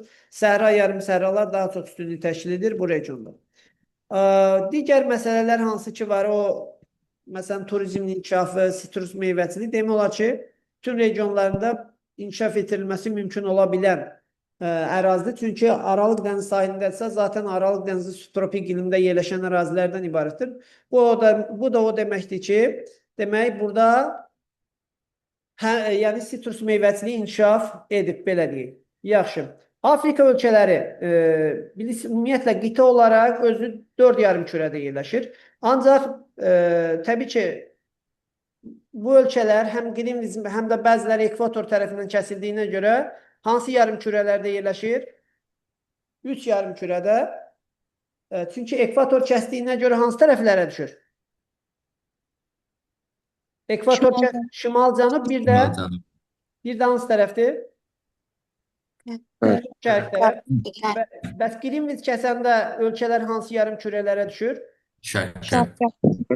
Qrinviç kəsəndə ölkələr əsasən bəli. Şərq, qərb, bir də əsasən Qrinviçin kəsdiyi ölkələr şimalda yerləşir. İndi onlara baxaq görək hansılar mühüm xəttlər vasitəsilə kəsilir. Bilirik ki, Afrikanın mərkəzindən ekvator xətti keçir, düzdür? Bəli. Ekvator xəttinin kəsdiyi ölkələr hansı ölkələrdir? Kongo. Gabon, Kongo Demokratik Respublikası, Uganda, Kenya, bir də Somali. Bunlar avtomatik neçə yarımkürəyə düşür? 3. 3 yarımkürəyə doğrudur. Bəs Afrikanın bir də hansı mühüm xətt kəsir? Hansı ki, o da dünyanı yarımkürələrə bölür? Qrinviç meridianı. Qrinviç kəsir. Qrinviç kəsir. Qrinviç kəsdiyinə görə... Bir dəqiqə. Nə oldu? Aha. Qrinviç kəsən ölkələr hansı ölkələr ki, onlar məhz Qrinviç tərəfindən kəsildiyinə görə bir dəqiqə üzülürsən. Bir dəqiqə. Qrinviç tərəfindən kəsildiyinə görə o ölkələr əsasən neçə yarımkürəyə düşürlər? 3. 3 yarımkürəyə. Onlar hansı ölkələrdir? Əlcəzairdir, Malidir, Qan. Demək, Mərakeş, İspanya. baxın, biraz bu sağa düşməlidir. Nəsə sağa çəkəndə yuxarıdan toxundu. Ona görə bir dəqiqə təzədən silim çəkim. Biraz bu tərəfdən gəlməlidir əslində xətt. Aha. Müəllim, Mərakeşi kəsmir də onda. Yox. Hansı ölkələr kəsir buradan? Əlcəzair, Mali, Qan. Mali, Burkina Faso, Qana, bir də hansı ölkəni kəsdi? Togo. Togo kəsdi, doğrudur. Yaxşı. Demək, bunlar da oldu 3 yarımkürədə yerləşən ölkələr. Qalanları neçə yarımkürədə yerləşdi? 2 yarımkürədə. Bir də Afrika ölkələrini xüsusi digər mühüm paralellər kəsir. Onlar dünyanı məhz işıqlanma qurşaqlarına bölünür. Hansı ki şimal Düzdür. tropik xətti, bir də cənub Tropik, tropik cənub. xəttidir. Hı. Onlar hansı xəttlərdir? Onlar hansı ölkələrdir? Təbii ki, burada görürük ki, Qərbi Səhra, bəli. Sonra Əlcəzairdir, Mavritaniyadır, Liviyadır, Malidir, Əlcəzairdir, Liviyadır, Misirdir. Bunlar yerləşir həm tropik, həm də mülayim işıqlanma qurşağında. Bir də cənub tropik xəttinin kəsdiyi ölkələr Namibiya, Botswana, demək burada gördüyünüz kimi Mozambikdir, Cənubi Afrika Respublikasıdır. Bir də hansı ölkə? Madagaskar ölkəsi. Bunlar yerləşirlər demək tropik və mülayim işıqlanma qurşaqlarında. Belə. Afrikanın hansı ölkəsidir ki, iki materik, iki yarımkürədə yerləşir? Misir. Misir doğrudur. Afrikanın hansı ölkələri monarxiya idarə etmə formasına malikdir? Lesotho, Eswatini, Mərakeş. 3 dənə dövləti var. Monarxiya, Mərakeşdir, Lesotodur. bəli, Bir də Eswatini. Eswatinidir. Burada hansı mütləq monarxiyadır? Mərəkəşdə. Heç birisi. Mütləq monarxiya yoxdur. Konstitusiya monarxiyadır, bəli. Burada mütləq Bəli. monarxiya ölkəsi yoxdur. Yox. Hamısı Mütləq konstitusiya monarxiya ölkələrdir. Yaxşı. Afrika ölkələrinin demək olar ki, çox hissəsi unitar idarə inzibati ərazi quruluşuna malikdir. Amma içərilərində federativ inzibati ərazi quruluşuna malik olan ölkələr var. Onlar hansılardır? Nigeriya. Mən Nigeriya, Nigeriyadır, Car. Sudandır, Sudan, Zambiya. Cənubi Sudan, Cənub Sudan. sonra Efiopiya, Somali'de. bəli, Cənubi Afrika, Somali də var mənim. Cənubi Afrika Respublikası, Somali də var. Tanzanya'da. bəli. Bir də Bunlar Kongo. əsasən bir də ada dövlətidir, ondan çətin düşür. Bəli, qeyd elədiniz. Bunlar oldu. Deməli Afrikada əsas yəni federativ inzibati ərazi quruluşuna malik, qalanları unitardır. Monarxiyalarda dedik, əsas xüsusiyyətlərini qeyd elədik. Okeana çıxışı olmayan ölkələr hansılardır? Niger, Çad. Nigerdir, bəli, Çaddır, böyük Cənubi ölkələr. Sudandır, Mərkəzi Afrika Respublikası. Bəli, Mardır. Buna bəzən Mar yazırlar, birdən düşər eləyə. Düşməz inanmıram, amma hər ehtimala deyirəm, Mar yazırlar. Mərkəzi Afrika Respublikası. Mali ilə çıxış yoxdur Mali. Bəli. Ugandadır, bəli, Malinin yoxdur. Ugandadır, Ruandadır, Burundi kimi dövlətlərdir, Malavidir. Bu məsələn Zambiyadır, Zimbabve kimi, Botswana kimi ölkələrin, sonra Lesotho, Eswatini kimi ölkələrin okeana çıxışı yoxdur. Bir də burada Efiopiyanın okeana çıxışı yoxdur, aydındır. Baxmayaraq ki, böyük ölkədir, geniş ərazini əhatə edir. Amma Eritreya ilə Cibuti onun okeana çıxış imkanına mane olurlar. Efiopiya yarımadada yerləşir ancaq elə. Necə? Efiopiya yarımadaya düşürmür. Bəli, bir hissəsi düşür, amma özü yarımadaya düşsə də okeana çıxışı yoxdur. Məsələn, elə ölkələr var, tutaq ki, Cənub-Şərqi Asiyada hansı ölkə idi ki, yarımadada yerləşsə də özü okeana çıxışı yoxdur? Cənub-Şərqi Laosdur. Bəli. Bəs Balkan yarımadasında hansı ölkə idi? Ölkələr. Mənim orada Bəli. Bəs hansı yarımadalardır ki, məsələn, sual düşə bilər ki, bütün ölkələrin okeana çıxışı var. Məsələn, orada bir yox, bir neçə ölkə yerləşir və hər bir Apene yarımadası, Apene yarımadası. Yenin yarımadası. əsasən Ərəbistan Skandinaviya. yarımadası ilə Skandinaviya yarımadasıdır. Bəs Piriney? Piriney düzdür, Portuqaliya, İspaniya yerləşir. Onun bir qisminə də Andorra düşür. O biraz ola bilər ki, Andorra düzdür, tam yarımadada da deyil. Amma bir yəni yarımada ilə materikin əsas yəni hissəsindədir. O səbəbdən yəni əsas olan sualda daha çox Ərəbistanla hansı gəlir? Skandinaviya. Yaxşı. Belə bu böyüklərdən bir ikisinin məsələn paytaxtını da qeyd edə bilərik. Misirin paytaxtından düşə bilər. Hansı şəhər idi? Qahirə. Misirdə böyük bir liman var idi. Hansı idi? İskəndəriyyə limanı. Bəli. Liviyanın paytaxtı haraydı? Tripoli. Doğrudur. Tunisin paytaxtı? Elə Tunis. Əlcəzairin paytaxtı? Cəzair. Mərakeşin paytaxtı? Rabat. Rabatdır, bəli, Rabat. Cənubi Afrika Respublikasının Carın paytaxtı haraydı? Pretoriya. Yaxşı. Carda bir dənə məşhur liman var idi. Cape Town. Richard Bey. Richards Bay, bəli, Richards Bay. Və bunlar düşə bilər əsas. Bunları yadımızda saxlayaq. Yəni düşmə ehtimalı olan suallardan ola bilər.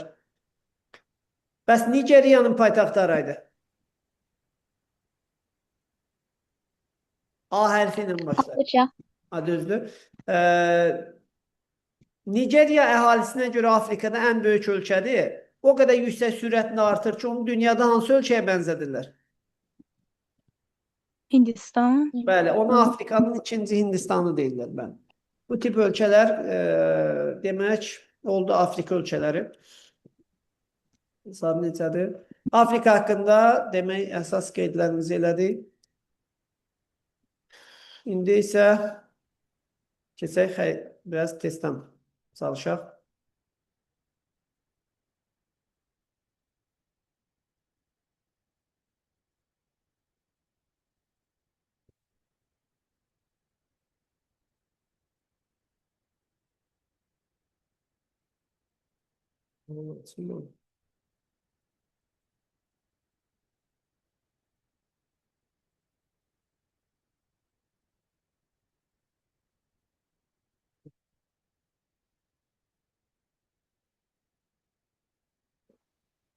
Neçənci ildə qalmışdıq keçən dəfə testdən? 2010'daydı. 2010'da A variantında, B variantında yazdı. B-ni yazdıq. B-ni yazdıq. Onda A-nı yəqin ki, əvvəl yazmışıq. İndi isə 2011-ə baxaq. Bir dəqiqə paylaşım sizlə.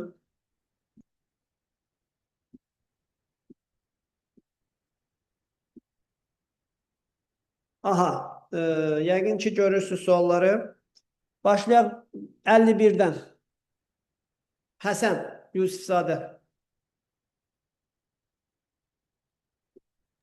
Bəli, müəllim. Burada deyir körfəz adlanır. Nə adlanır körfəz? Burada müəllim materikləri ayırır da kör. O boğaz değildi.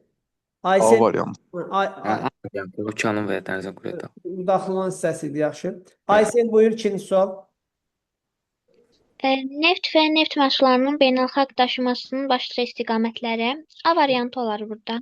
Cənub-Qərbi Asiya ərəb ölkələrindən Avropaya, İran körfəzindən də elə demək olar ki, təxminən eyni ərazilərdən bəhsedilir. Yaponiyaya, bəli, doğrudur, daşınır. Belə. Digər variantlardan səhvləri izah edə bilərsən, niyə səhvdir? Məsələn, ABŞ özü ithal edir burada. Hindistan neft ixrac etmir. Sonra Qərbi Avropa neft satmır, ixrac edə bilməz. Rusiyadan Qərbi Avropaya satılır, amma Yaponiya demək Avstraliyaya neft satmır. Yaponiya ümumiyyətlə heç bir ölkəyə heç bir xammal satmır. Rusiya Qərbi Avropaya satır, amma demək, bunu qeyd elədik, Yaponiya satmır. Cənub-Şərqi Asiya, demək, Afrika, bu Cənub-Şərqi Asiya ölkələri Afrikaya neft satmır. Afrika ölkələri özləri, demək, neft satan ölkələrdir. Həm də Afrika kasıb regionunda orada neft sənayesi yaxşı inkişaf eləməyib ki, nefti ixal edib, emal etsin. Bir də Şimali Amerika, Şimali Avropaya bu da uyğun deyil. Şimali Amerika zaten Amerika Birləşmiş Ştatları orada yerləşir, özü ixal edir. Yaxşı. Digər sual zəhmət olmasa izah edir. Bir dəqiqə üzürlü sən mən bir şeyə bir dənə cavab verim. Aydı cavab. 51'də. Çox sağ olun. Çox Allah mən dəstəyəm. Ola bilər getmədim. Sən gedəsən? Gedirsən? İstəyirsən gəl məni də götür gedə birdi. Bence 5 dəqiqə gözləyəsən də 15 dəqiqə. Ya da getçinə mən gələrəm. Get mən gələrəm.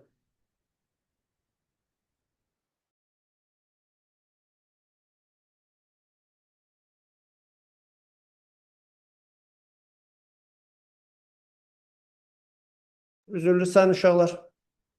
Aha, İsa buyur. Deyir ki, sxemə əsasən adam və yaxın və uzunluqları 2000 kilometr olan çayların meylliyinin azalma ardıcılığı. Aha. Burada meyilliyi tapmaq üçün uzunluğun böləcəyi düşməsinə. Bəli. Burada bəli, necə tapasan meyilliyi? Təzyiq fərqini tapacağıq. Burada yanına bir dənə sıfır artıq. Aha, deməli, birində 60-dır, bir 10, 50-dirsə, deməli AB birinci çayda 50 fərq var, düzdür? 50 eləyir neçə metr? 500 500. metr. Digərində 660, 760. Nə qədər Orada fərq var? 1000 olacaqdı 1000. Deməli burada 1000'dir. Bu birisində də 680 və 760. 20 buradan 60 oradan 80'dir. 80. 800 fərqi var. Hamısını 2000'ə bölsək, deyir ki, meyilliliyin azalma ardıcıllığı. Ən böyük meyillilik onda hansında olacaq? Hamısını 2000-ə bölsək, Ən hündür ən böyük hansıdır? ən böyük olacaq 500-ə. 500 ilə niyə? 500'ü 2000'ə bölsək böyük ədəd alınar. Təbii. 1000'i 2000'ə bölsək böyük ədəd alınar. Yoxsa 800'ü 2000'ə bölsək böyük ədəd alınar. O 1000 olanı böləcək, 2/1 olan. Deməli, meyilliliyi azalma ardıcıllığı deyilsə birinci hansını verəcək onda? 1000 olan. 2, Sonra 800'dür, sonra da 500'dür. sonra 1. B 2 variantı. olacaq cavab. Yaxşı, keçək növbəti suala. Növbəti sualda demək Aycun buyur. Rəqəmlərlə fərqləndirilmiş ölçülərə xas xüsusiyyətlər deyir. Birincisi deyir, adam başına düşən milli gəlirə görə inkişaf edilmiş ölkədir. Hasilat sənaye məhsulları. Bu aiddir 4-ə. Demək, ölkə adam başına düşən milli gəlirə görə inkişaf etmiş ölkədir. Dünya bazarına əsasən hasilat, yəni xam mal çıxarır. Təbii ki, bu Avstraliyaya aiddir, düzdürmü? Avstraliya, Kanada kimi ölkələr xam malla tanınır. Sonra Əsas istehsal potensialı plato balığındadırsa, bu Argentinaya aiddir. Argentinada, bəli. İkinci gedir. Dünyanın ən böyük şəhərlərindən biri olan ölkə beynəlxalq turizm, o da Misirdədir. Bəli. Qahirə. Əsasən vadidə yerləşən də Meksika, yox, üçüncü. Yox, burada indi bir problem oldu. Deməli, Mən bu Misir Meksika. değilmiş, düzdürmü? Misir değilmiş. Bu dünyanın ən böyük paytaxt şəhərlərindən biri hansı ölkənin paytaxtıdır? Meksika. Meksikodur, bəli. Meksikaya aid idi o. İndi Tokyo ondan öndədir, amma köhnə dəsillərdə Meksika idi birinci. İndi vadi ifadəsi gəldisə onda avtomatik olaraq pambıqçılıq ölkəsi hansı olacaq? Misir olacaq, düzdür? C variantı. Sonra 55-ci sual. Uşaqlar əlinizi qaldırın da. Cəmi 2 nəfər uşaq əlini qaldırıb. Nurlan neredesin? Nurlan. Dünya Maliyeva. Buradayım müəllim. Ayşən. Buyur 55'in sual izahla. Müəllim. ABB məntəqələri arasında ümumi günəş radiasiyasının illik miqdarının paylanma qrafiki. İndi mən kiçildirəm, sən oradan qrafiklərdən bax görək. Hansı qrafikdir? Mənim kimi deyirsiniz mənə yoxsa? Sən Nurlan. Hə, mən burada deyir ki, 55. bildim mənim. Elə bildim Dünya Maliyeva deyirsiniz. Yox, ümumi deyirəm ki, əlinizi qaldırın. Bəli, burada müəllim deyir ki, ABB məntəqələri arasında ümumi günəş radiasiyasının illik miqdarını paylama qrafiki müəyyən edin. Adam B-yə doğru deyir də müəllim. Bəli. Burada illik günəş radiasiyanın illik miqdarı adam elə bil ki, bir dəqiqə cavabı deyim, bir dəqiqə. Artı. Mənim cavab C variantıdır, yoxsa? Əksinə B idi. Niyə görə? Sən düzənlikdən dağa doğru qalxırsan. Dağların ortasında nə olur? Dağların ortasında Bulud olur. Bəli. Deməli, sən dağa doğru getdikcə, buluda doğru getdikcə radiasiya azalır. Buludları keçəndən sonra ortadan yüksəyə doğru yenidən radiasiyanın miqdarı nə olacaq? artır. Artır. Aydındır. Həmişə bu qrafiki götür dağlarda, yadında qalsın. Sonra görək kimlər əlini qaldırdı. Mələk buyur. Fəal seysmikliyə malik və fəaliyyətdə olan vulkanların müşahidə olduğu dağları istəyir. Skandinaviya qədim dağdır, ona görə fəaliyyətdə vulkan yoxdur. Biri çıxırıq. Qafqaz, Alp və Verxanski. Burada Verxanski sıranı pozur. 2 də Verxanskiyə görə çıxırıq. Bəli. Sonra? Pamir, Appalaça görə 3-ü çıxırıq. Ad, Kordilyer, Appenin. Elə cavab 4-dür. 5-də də Appalaça. Həm Ant, Kordilyer, həm də Appenin İtaliyada, həm də Cənubi və Şimali Amerikada. Həm seysmikliyi var, həm də vulkanlar var. Ancaq bəzilərində seysmikliyi varsa da vulkan yoxdur. Hayda. Sonra bir dəqiqə yenə özürlü sayın hayda. Ne oluyor?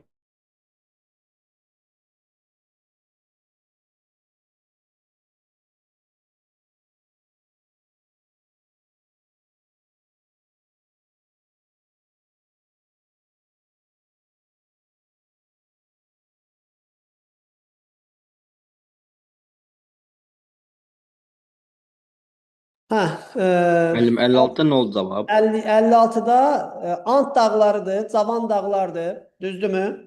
Hem vulkanlar var hem de Cavan dağlar. Çünkü burada hem fəal seismikliyi soruşur, hem de vulkan olmalıdır dağda.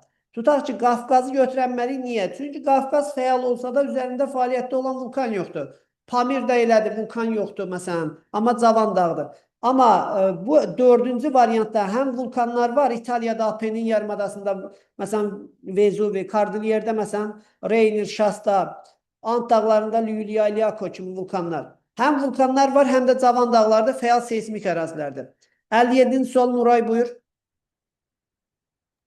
Burada deyir, əhalinin ərzaq məhsuluna olan tələbatını demək üçün inkişaf etdirilən məhsul olan kənd təsərrüfatı sahələri. Burada C olacaq. Azərbaycanda Burada, ərzaq C variantı tərəvətçilik, çayçılıq, Evet. taxılçılıq. Qidayasına görə də C uyğun gəlir. Qidaya görə hansı olar uşaqlar? D variantı olar. Bəli, D variant. Taxıl da əsasən uşaqlar, ən çox taxıl, bəli, buğda. Bir də heyvandarlıq, ət və süd məhsullarına olan tələbat. Bir də şəkər istehsalı da, çünki şəkərdən də bir çox növ məhsullar istehsal olunur. Yəni biz şəkəri satmırıq da xaricə. Şəkəri ixrac edirik. İmişli şəkər zavodu istehsala başlayandan sonra Azərbaycan şəkər ixalatçısından, yəni şəkər alanından şəkər ixracatçısına çevrilib. Sonra Maksud buyur. Burada deyir ümumi olmayan əlamətlər platformada yerləşirlər. Türkiyə platformada yerləşmir. Bəli, bu Ona görə bunu Bəli, bunu bunu çıxırıq. götürəcəyik, bəli. Götürürük. Yanlış Kənd təsərrüfatında əkinçilik hakim mövqe tutur. Bunu götürə bilərik, yoxsa? Bu uyğun variantdır. Ona Buna da görə uyğundur. onda bunu axı aqroiqlim ehtiyatları yaxşı olan ölkələrdir. yəni, Sonra paytaxtları ölkənin ən böyük sənaye mərkəzləridir. Bunu da çıxırıq da. Bunu götürəcəyik bunu. Mən Türkiyəyə görə də Türkiyənin paytaxtı Ankara'da amma Yo, İstanbulun yo. Hamısında səhvlik var. Məsələn, Braziliyanın paytaxtı əsas mərkəz deyil. Çünki sonradan dəyişdirilib. Əsas sənaye Rio de mərkəzləri yerləşir Rio de Janeiro və Türkiyənin də São bilirlər Paulo'da. da. bilirəm, Türkiyədə o zaman. deyilədi, İstanbul öndədir, amma Ankara Paytaxt Ankara'nın. Nigeriyada deyilədi. Yəni bunlarda əsasən bu tip ölkələrdə yəni məsələn deyək ki, Nigeriyada Lagos şəhəri var. Vaxtı ilə daha güclü inkişaf eləmişdi. Sonradan ölkənin daxili hissəsinə paytaxt dəyişdirdilər ki, ölkədə əhalinin qeyri-bərabər məskunlaşması nizama salınsın. Və yaxud məsələn Braziliya ölkənin daxili hissələrini mənimsəmək məqsədi ilə demək ölkənin paytaxtı içəriyə dəyişdi. Türkiyədə də əsas inkişaf edib İstanbul, amma paytaxt Ankaradır. Yəni heç birisində paytaxt ölkənin ən böyük güc mərkəzi deyildir. Aydındır? Ona görə bu aid olan variant deyil. Ona görə götürəcəyik. Aid olmayan variantdır. onda bir də mənim altını götürürük, yeni sənayeləşmiş ölkə. O da Yeni- Nigeriya. Nigeriya bəli, yeni sənayeləşmiş ölkə deyil, düzdür. Yalançı urbanizasiya düzdür, Atlantik okeanına çıxışları var, düzdür. Uşaqlar, mən bir yerə getməliyəm, zəng edirlər mənə. Onunla bağlı məlumat verim, arada zəng gəlir mənə, yəni üzürlüsən. Yəni onu danışım ətraflı. Bizim neçənci sualdayıq? 59. Neçə sualımız qalıb? 75. Deyim mi müəllim 59? Salam mənim. Bir dəqiqə sən. Salam mənim. Mənim. Aydındır, sağ ol. İndi ora gedəsiniz hamınız. Narahat olma, yaxşı deyil. Oldu, sağ ol. Üzürlü sən. Məcburiyyətdən cavab vermə. Yəni, verdin. Demək, 59'daydı. 59'dayıq. Fira buyur. Mən biraz aşağı eləyə bilərsiniz, görmürəm. 59'daydıq. Bir dəqiqə. Bəli. Bəli, bir dəqiqə eləyirəm. Buyur. Deyir, subtropik, həmişəyaşıl, codyarpaqlı meşələr, qəhvəyi torpaq. Bu düzdür, Aralıq dənizinin Bəli, torpağıdır. düzdür. Doğrudur, əslən. Bir düzdür. Bir düzdür. Mülayim, codyarpaqlı meşələr, Aha, qonur meşələr. Bu da doğrudur. bu da doğrudur, bəli. Sonra Bunda ekvatorial, bu səhvdir. ekvatorial, rütubətli ekvatorial meşələr, qırmızı qonur. Qırmızı qonur deyil, qırmızı sarı ferralit idi Sağ torpağı. ol, bu getdi. Tropik səhra, sarı torpaq deyil, boz torpaqlardır yəni. Torpaqlar münbit yerdə olur. Onda cavab olacaq 1, 2, 5. Düzdür. Savannada qırmızı qonur torpaqlar inkişaf etmiş olur. Yaxşı. Sonra Aysu buyurasın. Aysu. 60-cı sual. 60-cı sual. Bəli. Azərbaycanda pambıqçılıq heyvandarlıq məhsullarının müasir texnika texnologiya hesabına ölkə daxilinə kompleks emalı səbəb olur. Müsbət əlamətli kompleks emal yoxsa mənfi? Kompleks emal müsbət olar da yəqin. Bəli, bəli. Çünki xam maldan səmərəli istifadə olunur. Demək, əmək ehtiyatları ilə, işçi qüvvəsi əmək ehtiyatları ilə təmin olunur. Sonra məhsulun maya dəyəri aşağı olur. Bu kimi müsbət əlamətlərə baxacaq. Bir də xaricə çıxarılan məhsulların növlərində dəyişiklik baş verir və yaxud xaricdən ixal edilədiyimiz məhsullar. Buyur, indi izah elə. Bir olar yüngül sənaye məhsullarının salınma azalması. Aha, düzdür. Özümüz istehsal eləməyə başlayacağıq deyə almayacağıq başqasından. Bəli. Regionlarda artan əmək ehtiyatlarının yerlərdə qalması 2. Düzdür. Çünki artıq işçi qüvvəsi işlə təmin olunur da, hər yerdə sənaye sahələri inkişaf etdikcə işçi qüvvəsinin tələbatı yaranır. Bu səbəbdən insanlar öz yerlərini tərk eləmirlər. Sonra Bir də urbanizasiyanın dəyişməz qalmağı. dəyişməz qalar. Sənaye inkişaf etdikcə şəhərləşmə inkişaf edər. Yarım fabrikat. Bu sabit qalan bir şey deyil də. Şəhərləşmə güclənəcək, düzdür? Axı istehsal müəssisələri yaranır. Gördüm, heç elə variantı yoxdur. Mən bildim, səhv baxdım biraz. Xamal yarım fabrikat. Cavab? 1, 2, 4. Bəli. Ölkədən xam mal və yarım fabrikat məhsullarının ixracatının azalması. Yəni biz xam mal satırıq, bir də qismən emal edib satırıq. Ona deyirik yarım fabrikat. O zaman biz artıq nə edəcəyik? Tam emal edəcəyik. Aydındır? Tam emal prosesi keçəcək. Aha. Bu da belə. Sonra 61-ci sual kim qeyd eləsin? Maqsuddan soruşmuşam. Bir dəqiqə. Demək kim qalıb? Hüseyn Bünyatov. Əgər yer kürəsi öz oxu ətrafında 1 saatda 30 dərəcə dönərsə, onda yer kürəsinin neçə saat qurşağı olardı və Bakı neçənci saat qurşağında yerləşərdi? Yer kürəsi ümumi 360 dərəcədə döndüyünə görə 360-ı bölməliyik 30-a, eləyəcək 12. Orada da deyir ki, 50 dərəcə, Bakı neçənci saat qurşağında 50 dərəcə şərq zonunda olduğuna görə 50 dərəcəni böləcək 30-a, təxmini 1 tam neçəsə eləyir. O da ki, qalıq neçə qaldı burada? 20. 20 qaldı. İndi biz burada nə bilək ki, bu birinci saatdadır, yoxsa ikinci saatdır? 15 dərəcədən böyük olduğuna görə üstünə gəlməliyik.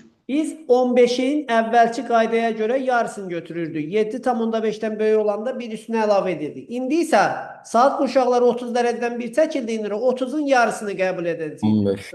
15. 15-dən böyükdürsə üstünə bir əlavə edəcəyik. O zaman Bakı düşəndə neçən saata? İkinci olacaq mən. İkinci saat qurşağını və dünya olacaq neçə saat qurşağı? 12 saat qurşağı. Sonra Rəvan, Rüfət. Üzürlüsü Rəvanın. Nil çayının keçdiyi Təbriz zonları və onlara müvafiq gələn torpaq tipləri. Savanna seyri meşələr, səhralar, qırmızı qonur, boz. B variantı olur. Doğrudur. Sonra Ayşən. Deməli, Atatürk su anbarı Fərad çayı üzərində idi. Düzdür. Atatürklə yanaşı bir dənə başqası da var idi. Keban. Atatürk, bəli, Keban. Sonra bu çıxarılıb, bu sual heç baxmağa dəyməz. Toqtoqul, səhv etmirəmsə, Sırdərya idi. Narındır. Narın çayı üzərində. Hə, Narındır. Hə, Sırdəryaya Çardərya idi. Aha, yaxşı. Bu çıxarılıb dərslikdən, bu köhnə dərslikdə var idi. Yəqin ki, bunlar sizə qəbul imtahanında düşməyəcək. Sonra deyəsən başa dönmək olacaq. Hamısı əl qaldıran. Buyur, bir nəfər kimdir? Mən Zəhra. Buyur Zəhra. Deməli, burada faydalı qazıntılar soruşur, bir də enine soruşur. Burada biz deməli, varlı ölkələri seçəcəyik. Böyük ölkələri seçəcəyik, yoxsa kiçik ölkələri? Yaxud Tərbi sərvətləri əvvəldən istismar edən, Deyil, inkişaf eləmiş müəllim. ölkələr seçəcəyik, yoxsa yeni istifadə etməyə başlayan ölkələr? Hansı variant seçdin? D olur, yoxsa? Deyildi, bəli. Çünki Avropa ölkələri uzun müddətli öz təbii sərvətlərini istifadə edirlər deyə təbii sərvətlər getdikcə azalıb. Həm də bəzi kiçik ölkələrdə ümumiyyətlə yoxdur və Yaponiyada da ümumiyyətlə yoxdur. Ona görə inkişaf eləmiş ölkələrdən Almaniyanı, Yaponiyanı, sonra Fransanı, İsrail, Niderland, bu kimi ölkələr, böyük ölkələr seçəcəyik ki, onların ərazisi çox böyükdür. Hələ ərazinin səth hissəsinə yaxın onların sərvətləri tam tükəndirməyiblər ki, dərindən çıxarsınlar. Dərinə daha baha başa gəlir. Dərin qatlardan çıxarmaq şaxta üsulu ilə. Sonra İsa buyur. Müəllim, əhalinin fərqini tapıb böləcək 86,6.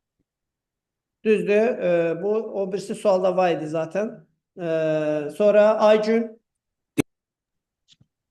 Mən şərq çinarı 3-dədir. 3-də bəli. Şərq çinarı 3-dədir. Tuğay meşələri 13-də, Qarayazı. Qarayazıda bəli. Eldar Şamda illər uyğunda 4-də. Bu da 4-də bəli. Eldar Şamda 4-dədir.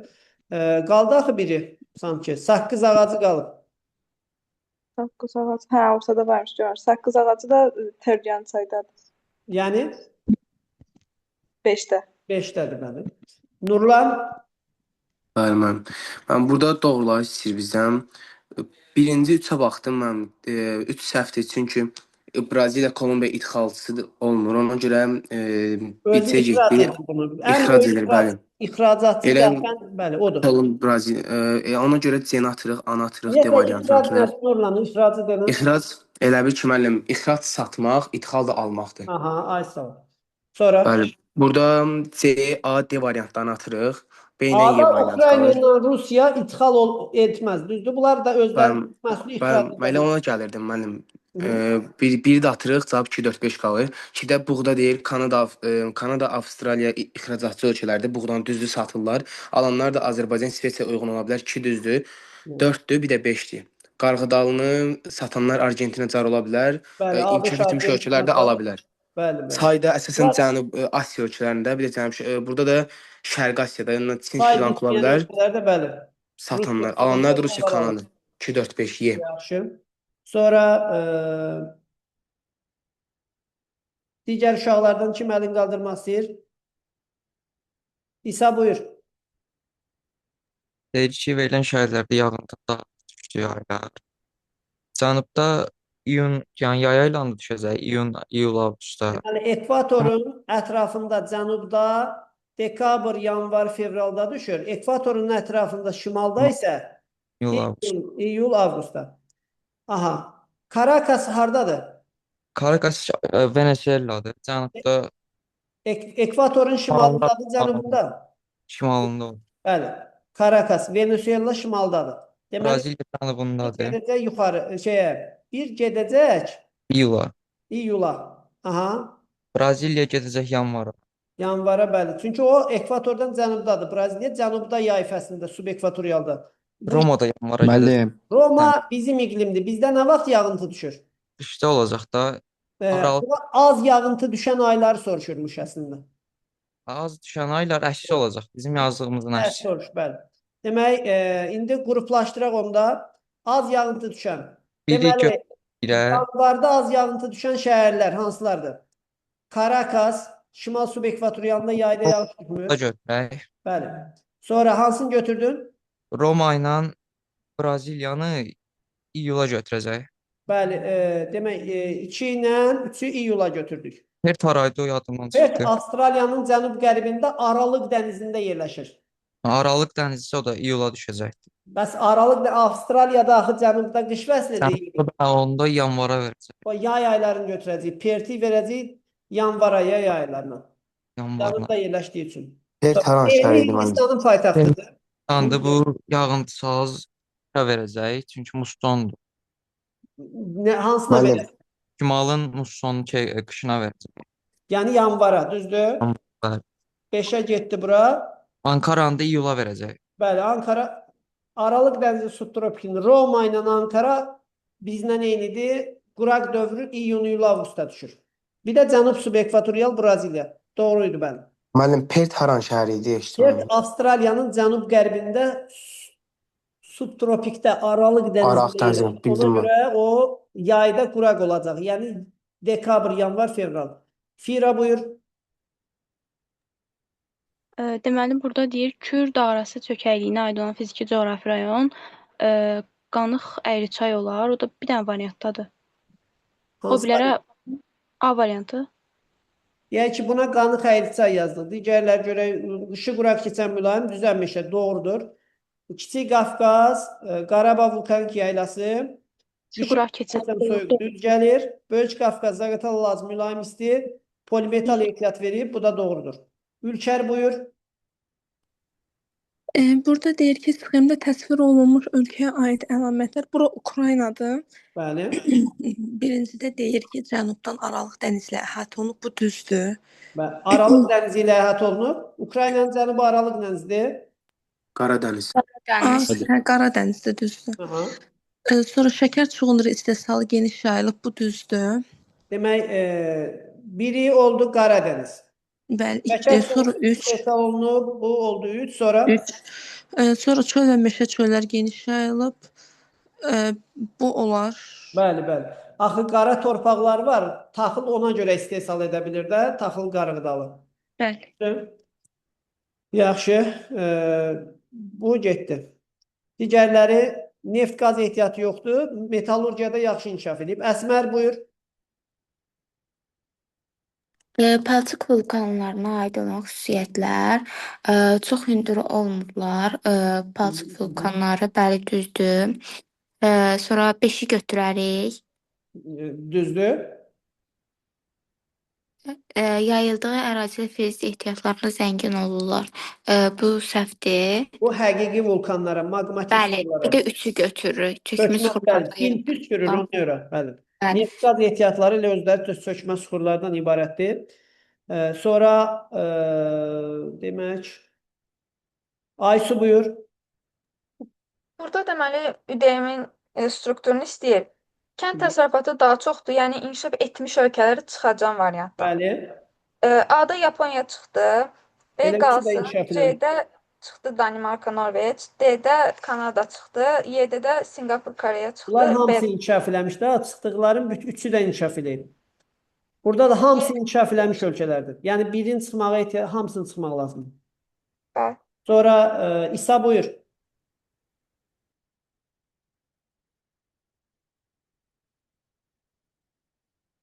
İsa buradasan? Bəli, mən siyasi açmamışam, öz-özümə danışıram. Deyək ki, sahəsi 1782 kilometr kvadrat olan su anbarının xəritədəki sahəsi 22 sm kvadratdır. Xəritədə su anbarının qərbindən şərqinə qədər olan məsafə 11 sm-dir. Yer səthində bu məsafənin hesablanır. Birinci sahəsi xəritədəki miqyasını tapaq birinci. Həqiqi sahə bərabərdir. Xəritədəki sahə vurusu miqyasın kvadratı. Bəli, Miqyasın 1780 özünü tapmaq üçün nə etmək lazımdır? kök altında həqiqi sahəni böləcək xəritədəki sayı. Aha.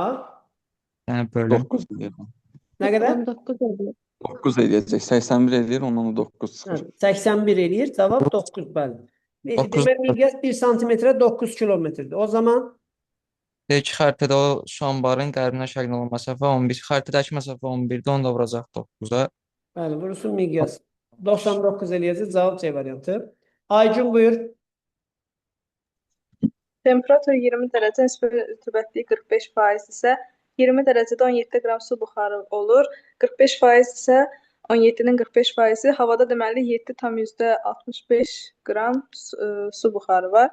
Deyir, indi 10 dərəcəyə qədər soyuysa, 10 dərəcəyə qədər soyuysa 9 qram saxlaya bilər. Havada da 7,65 olduğuna görə faizlə tapsaq 85% eləyir. %65, bəli. Havada neçə qramdır? 10 cc ilə də demək 9 qram olsa 10 cc-də 100% olacaq, amma havada 7,65 var. O da neçə oldu? 85%, düzdür. Sonra Nurlan buyur. Mənim iqtisadi coğrafiyalardır. Burada deyir ki, Şəki Zaqatala Abşeron arandı. Burada deyir ki, birincidə bitirir müəllim. Ərazisində suvarma kanalları və iri nəqliyyat şəbəkələri çoxdur. Bu Abşerona gedir. Yox, Abşeron yox. Bir dəqiqə müəllim. Aran. Bir dəqiqədən zəhmət olmasa. Mənim Ab və Subab çəmənliklər Şəki-Zaqatala gedir. 1-ə 2 gedir. Aha, 1-ə 2. 1-ə 2 gedir. İkinciyə Abşerona gedir. Yanacaq energetika bazası. Yox, bu səhvdir. Şeyə gedir ki, ekoloji vəziyyətini yaxşılaşdırmaq üçün müasir texnoloji qurğuların tətbiq edilməsi zəruridir. 2-yə 5 gedir. 3-ə də 1 gedir. 3-ə də 1. Y variant.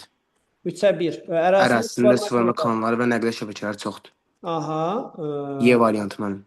Yanacaq energetika bazası ilə zəif təmin olunub ifadəsi hansına aid idi? Buradan Şəki-Zaqatala olar da. Bəli, Şəki-Zaqatalaya aid. Çünki orada neft, qaz yoxdur. Birinci müəllim variantlara baxdım, ona görə biraz geç Narahat cavab. olma, əsas cavabı düz tapın, tələsməyin. Sonra demək Zəhra əlin qaldırır, Nurlan Aysu. Aysu buyur. Sən suala 55. Bəli. Sxemdə təsvir olunmuş adaya aid əlamətlər. Bu Saxalindir. Bəli. Rusiya Federasiyasına məxsusdur. Bir, sonra mülayim iqlim qurşağında yerləşir və Sakit Okeanda yerləşir. Doğrudur bunlar. Sonra Ülker. Uyğunluq pozulmuşdur. Subtropik, cud yarpaqlı meşələr və qəhvəyi meşə. Bu səhvdir. Niyə? Çünki subtropikdə qəhvəyi olmur. Yox, elə cod yarpaq meşələrinin torpaq tipi qəhvəyidir. Bu doğrudur, narahat olun. Deməli, bunu götürməyəcəyik. Bəli. Çünki bizə pozulmuşduru soruşur. Sonra ikinci mülayim, enli yarpaqlı meşələr, qonur meşə. Doğrudur, yanlışdır. Səhvdir. Bunları əzbərləməlisən. Bunlar ikisi də düz idəsində. Enli yarpaq meşələrin torpaq tipi qəhvəyi qonurdur. Bax, Azərbaycanda da belədir. Qəhvəyi qonur. Yadında saxla. Azərbaycan meşələrinin torpaq tipi hansıdır? 3 düzdür məncə. Qəhvəyi qonur. Bizdə enli yarpaq meşə geniş yayılıb, yoxsa iynə yarpaq? İynə yarpaq. Enli yarpaq. Ona görə bizdə qəhvəyi qonursa, dünyada da elədir. Ona görə bunu da götürmürük. 3-ə baxırıq. Onda qalan yerdə qalanlar səhv olacaq da 3-də. Bəli. Çünki Sarı ferralit. Bəli, düzdə sarı ferralit olmalı idi. Səhrada sarı olmalı idi. Boz torpaq. Podzolda subekvatorial qırmızı qonurdu. Qırmızı qonur olmalı. O podzol torpaq haranın torpağıdır? Podzol mənim mülayimdə Tayqa. Zəhra buyur. Deməli, coğrafiyələr soruşur. Danışıyorum. Şəki Zaqatalaya biz burada yüngül sənayeni götürə bilərik. Çünki ipək kombinatı ilə hansı cavabdadır? Yüngül sənaye əsas spesifik bu oldu ki. İkinciyə ikini götürsək, bir dənə variant çıxar. Deməli, burada daha sonra Quba Xaçmaz ölkələri 3 səhvdir. Çıxışı var. Nəqli iqtisadi xarici Cavabı tapırsan əslində. Bakı Novorosiysk ki, məsələn, gedə bilər. Yaxşı inkişaf etmişdir, onu götürə bilər. İkinciyə biri. İkinciyə biri verdi. Birinciyə də 4-ü götürə bilər. Dağlıq Şirvanda bəli. Bəli. Maldarlıq, qoyunçuluq, üzümçülük inkişafı. Özdür. Dağlıq Şirvan xarici ölkəyə çıxışı var idi. Necə? Dağlıq Şirvan xarici. Yox, Azərbaycan Dağlıq Şirvan xarici ölkə. Abşeron Qobustandır, Bakıdır. Yəni Abşeron xızıdır, Bakıdır. Bunların xarici ölkəyə çıxışı yoxdur. Mərkəzi Arandır. Bunların xarici ölkəyə çıxışları olmayan iqtisadi rayonlarımızdır. Keçəcək onları narahat olmayın. Burada götürmək ona görə soruşdum. Narahat olmayın, yox. Yəni keçəcək, bunları hələ qabaqdadır, keçəcək. Əsmər buyur. Mən tapa bilmədim onun cavabını hesablayıb. Yaxşı, bir dəqiqə görək kim tapa bilər bunun cavabını. Aysu buyur. Deməli, burada adanın həqiqi sahəsini verib, bir də xəritədəki sahəsini verib. Birinci miqyası tapaq. Miqyası tapanda kök altında həqiqi sahə böyük xəritədəki sahə olur. Aha. Mən bölüm. Bir dəqiqə. Neçə eləyir? Acun deyiniz. 25 böl 41. 25 elədi. O da kökdən 5 çıxır. Miqyasım 5-dir. Bir də deyir ki, şeydir, can nöqtələr arasındakı məsafə 22 sm-dır. Həqiqi məsafəni istəyir. Həqiqi məsafəni tapanda da hasilini tapırıq. 22-ni vuracam şeyə, 5-ə. 5'e. Cavab Bu olacaq. da 110. 100 oynayacaq. Sonra Fira buyur. Burada müəllim kənd təsərrüfatı az verilib, qeyri-istehsal sahələri çox. Ona görə inkişaf etmiş ölkələri seçməliyik. B variantı. Doğrudur. A variantında Braziliya inkişaf etməyib. C variantında Kamboca ilə Tayland inkişaf etməyib. D'də Pakistanla Hindistan inkişaf etməyib. Y'də də Efiopiya ilə Tanzaniya inkişaf etməyib. Sonra Nurlan. Mən burada deyir ki, qədim qaya rəsmləri, maral, ceyranlar və köçəri quşların mühafizə olunduğu qorxular müvafiq olaraq müəyyən edeyim. Burada müəllim, qədim qaya rəsmləri Abşerondadır, Abşeron Qobustan ərazisində. Yəni 7. 7-də. 7 ilə başlayırıq. Ondan sonra marallar 4-dədir. O Göygöldə demişdik, Xallı Qafqaz maralı. 7-dir, 4-dür. Burada ceyranlar yerləşir 2-də. Ceyranlar 2-də. Yazmışıq. Ondan sonra 14 gəlir. Elə cavabdan da Köçəri çıxdı. quşlar, qızılağac. Köçəri quşlar da qızılağac körfəzində yerləşir. Qızılağac qolun. 7, 4, A variantı. 2, 14. Bəli. A variantı. Sonra demək, Aycun buyur. Digər uşaqlar siz də aktivləşin biraz. Burada Böyük Qafqazda deməli bərabər yağıntı mülayim isti deyirsə, Zaqatala var. Zaqatala lahaz biri qoyduq bura. Polimetal da var. Özdə bilirsən ki, polimetal yalnız bir dənə yerdədir. O da Zaqatala lahazdadır. Böyük Qafqazda başqa filiz ehtiyatı olan yer yoxdur. Elə ki, dağ arası Qazaq Qaravulda deməli Tuqay meşələri Düzdür. Tuqay meşələri oldu. Doğrudur burada. Quraq keçən soyuq elə A variantı. Demək, Kiçik Qafqazda da qışı quraq keçən soyuq iqlim yayılıb, bəli. Cavab elə A variantıdır. Sonra Zəhra buyur.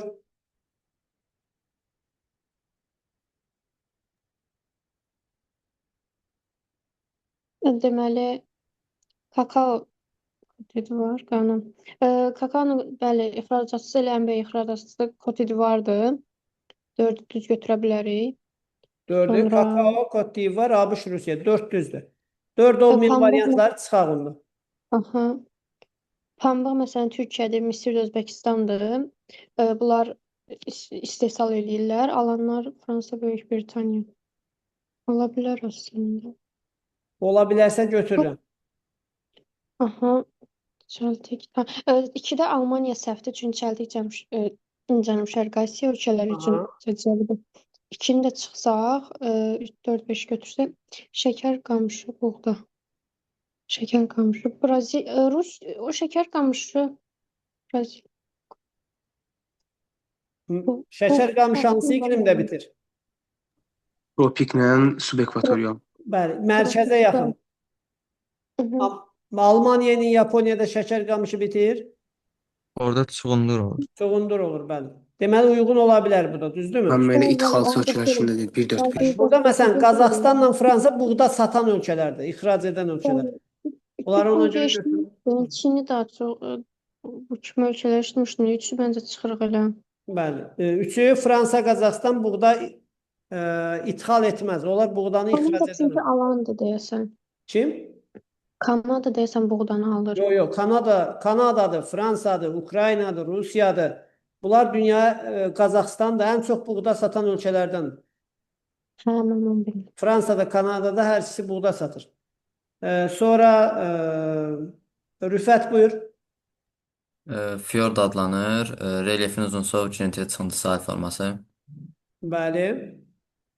Sonra İsa buyur. Deyir ki, Braziliya, Nigeriya, Türkiyə üçün demoqrafik böhran olmaz. Adam daxili çoxdur. Böhran az olan ölkələrdə olur, inkişaf. Burada partlayış olar. Sonra Sinknal sahələrdə yerləşir. Türkiyə olar, digərləri platformadır. düzdür, bu da səhvdir. Atlantik okeanında birbaşa çıxışlar var, düzdür. Yalançı urbanizasiya, düzdür. Düzdür. Birdə 4 olar. Kənd təsərrüfatı və əkinçilik üstündür, bəli. 5-dəki Braziliya çox mülayimə düşmür. Demək cavab oldu 1, 3, 4, 5, düzdür. Bəli. Sonra Aygün buyur. Mən deyir, yer uzaq ətrafında 1 saatda 10 dərəcə dönsəydi, onda 36 dənə, yəni 360-ı 10-a bölürük, 36 saat qurşağı olardı. Bəli. Deyir, Bakı saat qurşağında yerləşərdi. Bakı 50 şərq uzunluğundadır. 10 dərəcədən bir dönəndə də 50-ni 10-a bölürük, elə 5-ci saat qurşağı idi. Bəli, düzdür. Ülker. Aha.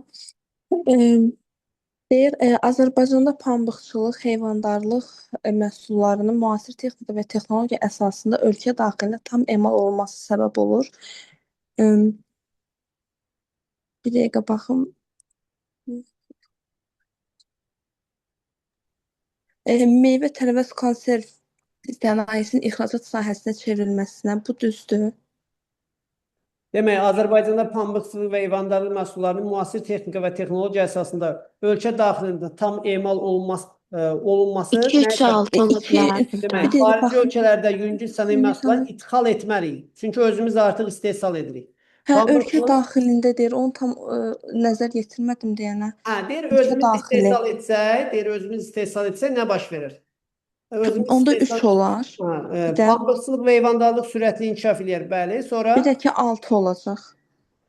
6 əmək ehtiyatları məşğulluğunun artmasına səbəb ola bilər, bəli. Arasında tam emal olmaz. Ehtiyatı əkin olmaz. Necə bir dəqiqə? Müasir texnologiya gəlsə, əmək ehtiyatı azalar da yəni. Şu əmək ehtiyatlarının məşğulluğunun artması. Bir dəqiqə. Bir dəqiqə oxuyum. Xarici ölkələrdə yüngül sənaye məhsullarının idxalının artması. Hə, biz səhv yazmışıq. İdxalının artmasına yazdım. İkini niyə götürmüşük bunu? İkiyə işarə qoymuşam yanlışlıqla. Əhalinin həyat səviyyəsi yüksələr burada. Düzdür? Düzdür? Bəli. Hə. Bax, burada nə var? Pambıqçılıq və heyvandarlığın sürətli inkişafı olar. Əhalinin həyat səviyyəsi yüksələr. Niyə? Çünki istehsal müəssisələri inkişaf etdikcə iş yerləri açılacaq, gəlir artacaq. Bu, sən demək istəyirsən, yəni texnologiya inkişaf elədikcə insanlar işsiz qalır. Əslində, insanlar tam da işsiz qalmır, müəyyən mənada. Sadəcə olaraq yeni texnika və texnologiyadan istifadə etmək bacarığını formalaşdırmaq lazımdır ki, struktur işsiz olmayasan da, belə deyək, peşən köhnəlməsin, yeni peşələr qazanmalısan ki, texnologiyadan anlayışın varsa, niyə işsiz qalırsan ki? Daha yeni iş yerləri açılacaq, emal edici müəssisələr inkişaf edəcək. Sonra 67-ci sual.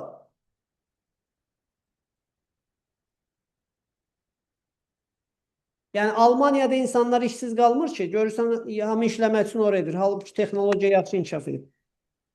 Bəli. Sonra Azərbaycan daxili tələbatı ödəyən bitkiciliyin ixtisaslaşma sahələri. Dilbər buyur.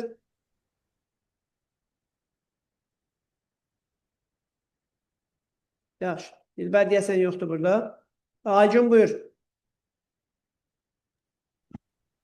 68 dediniz mənim. 67. Hə. Daxili tələbatı ödəyən bitkiciliyin ixtisaslaşma sahələri bitkicilik deyil. C olar da. C o pambıq çəltikçilik, tərəvəçilik. Bizdə Y-dir. Pambıqçilik, üzümçülük, tərəvəçilik. Çəltik bəzi müəyyən hissəsini düzdür. Rayonlar üzrə deyə bilərik. Məsələn, Cənub bölgəsi ixtisaslaşma, amma bütün ölkə üzrə deyil. Sonra Variant nə oldu? Cavab Y variantı. Pambıqçilik, üzümçülük, tərəvəçilik. Sonra 68 Nurlan. Baxmışdım ama buradan onda 69 ofisində var idi. 69'u. 69'u bilmirəm mən bunları. 69 bu sual ehtiyac yoxdur. Bu suallar çıxarılıbdır. Su anbarları Türk dünyasının köhnə dərslikdə idi. Onun bayaq qeyd elədiyi əslində başqa sual da var idi. Çıxarılıb dərslikdən onlar da suallara düşməyəcək. Bir dənə ola bilər Atatürk Keban düşsün. Türkiyədə. Sonra təbii qazın beynəlxalq daşınması. Bunu denən 70-ci sual. Burada mən təbii qazdan elə bil ki, Şimali Afrikadan ABŞ Qərbi Avropaya gedir də. Demək, Şimali Afrikadan düz Y variantı olar. Y variantı Rusiyadan qərbi və şərqi Avropaya, sonra Şimali Afrikadan ABŞ Qərbi Avropaya. Doğrudur. Müəllim, B niyə olmadı? B Niderlanddan Rusiyaya. Rusiyanın özünün var. Rusiya özü ixrac edir, bəli. Rusiya özü satır, hə. Müəllim, əslində əvvəllər qaz satırdı ya Avropaya, indi satmır. Əslində elə yəqin ki, indi də satır. Çünki dolayı yollarla bəzən müxtəlif ölkələr üzərindən fərqli adlarla bəzən məhsullar ixrac olunur bazara. Amma alan ölkələr var hələ də Rusiyadan. Avropanın bəzi ölkələri ixal edir. Bəzən dayandırır ixracı və s. Təzyiq göstərmək üçün. Bu 71-ci suala baxdıqda düzdür? Bəli, müəllim, bunlara baxdıq. 71-ci sualı kim qeyd eləmək istəyir? Maksud buyur. Müəllim, burada dağdan aşağı düşürük deyə radiasiyanın miqdarı artacaq. Yox, C-dən D-yə doğru gedirsən. Birinci dağa doğru. Onda radiasiyanın miqdarı Bayaqki az sualda olacaq. bu da. Bu hansı variant olacaq burada? Onda burada da Y D variantı. variantı. Y variantı, bəli. Dağa Evet, doğru gedəndə orta dağlığa doğru buludluq artır deyə radiasiya azalır. Sonra yüksəyə çıxanda zirvəyə artıq buludları keçdiyi görə yenidən radiasiya çoxalır. Sonra buna baxdıqda səhv eləmirəmsə. Bunu Aysudenə görə bu sualı 73-cü sualı. Bir də 70-də 20 dərəcə nisbi rütubətli 75% olan hava 30 dərəcəyə qədər qızır. Onun nisbi rütubətliyi neçə faiz olar? 27, elbə ki 100% 17 qoyurduq. Aha. Hə, 75% X qoyurduq, elə hesablayırdıq. Nə qədər eləyər uşaqlar? 17-nin 75% neçə qramdır? 17 bölü 100. 2,5. Nə qədər? 12 tam %75. 12 tam %75. İndi bu 30 Celsius'da 30 qram olanda 100% olur. 12 tam %75 bəzi yəqin ki faiz aşağı düşəcək. Bu da olacaq təxminən 40 neçə faiz? 42%. 42 tam oldu. Bəli. Nurlan 74-cü sual. Bəli, müəllim. Burada birinci deyir ki, su, meşə, restoranı maişdir, dünya əhəmiyyətli dəmir, manqan, boksit ehtiyatları zəngindir. Bura 4 ola bilər. Hansı? Birinciyə 4. Birinciyə 4. Demək, su, meşə, resursları maişdir, dünya əhəmiyyətli dəmir, manqan, boksit. Bəli, birinciyə 4-dür. Sonra? Son deyir ki, urbanizasiya səviyyəsi yüksəkdir, kapital ixrac edir. Buna da müəllim, bir dəqiqə. Kapital ixrac edir. Buna da Ərəbistan olar da. Səudiyyə Ərəbistan, düzdür. Bir, bəli. Materikin ən geridə qalmış ölkəsi. Buna ola bilər Hindistan. Hindistan yoxsa? Hindistan nə idi? Çaşdım. 2. Bir dənə variantımız 3-ə 2-li bir dənə qarışdırdım mən. Narahat olma. Cavab onsuz da C olur müəllim. Birincidən çıxmışdır cavab. 4-də də 3 gedir. Bəli, doğrudur. Sonuncu sualda kim desin? Ülkər desin. Deyir, fəal seysmikliyə malik, lakin fəaliyyətdə olan vulkanların müşahidə olunmadığı dağları müəyyən edin. Fəaliyyətdə olan vulkanlar burada Qafqazı çıxarıq. Deyir, fəal seysmikliyə malik, lakin fəaliyyətdə olan vulkanların müşahidə olunmadığı. Niyə Qafqazı çıxırsan?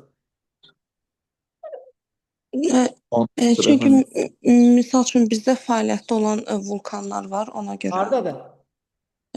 Abşeron Qobustanda. Bu palçıq vulkan deyil, Ülkər. Bu həqiqi vulkan deyil. Onları nəzərə alma bu tip suallarda. Onlara yalancı vulkan deyirik, psevdo vulkan. Bax, əsl vulkan olan dağları çıxarsan, məsələn, Ant dağları, Cənubi Amerikada nə qədər vulkan var? 3 mənim cavab. Avariya. Sonra Kordiliyeri çıxarsan, Andı çıxarsan, Andı çıxır. İtaliyanın Apenini çıxarsan, sonra qayıdıb qədim dağları çıxarsan. Düzdür? Uralda məsələn ola bilməz. Fəal seysmiklik yoxdur. Fəal seysmiklik yoxdur. Qaldı bir dənə hansı? 3. Çünki Qafqaz, Pamir, Himalay fəal seysmik cavan dağlar olsa da orada nə yoxdur?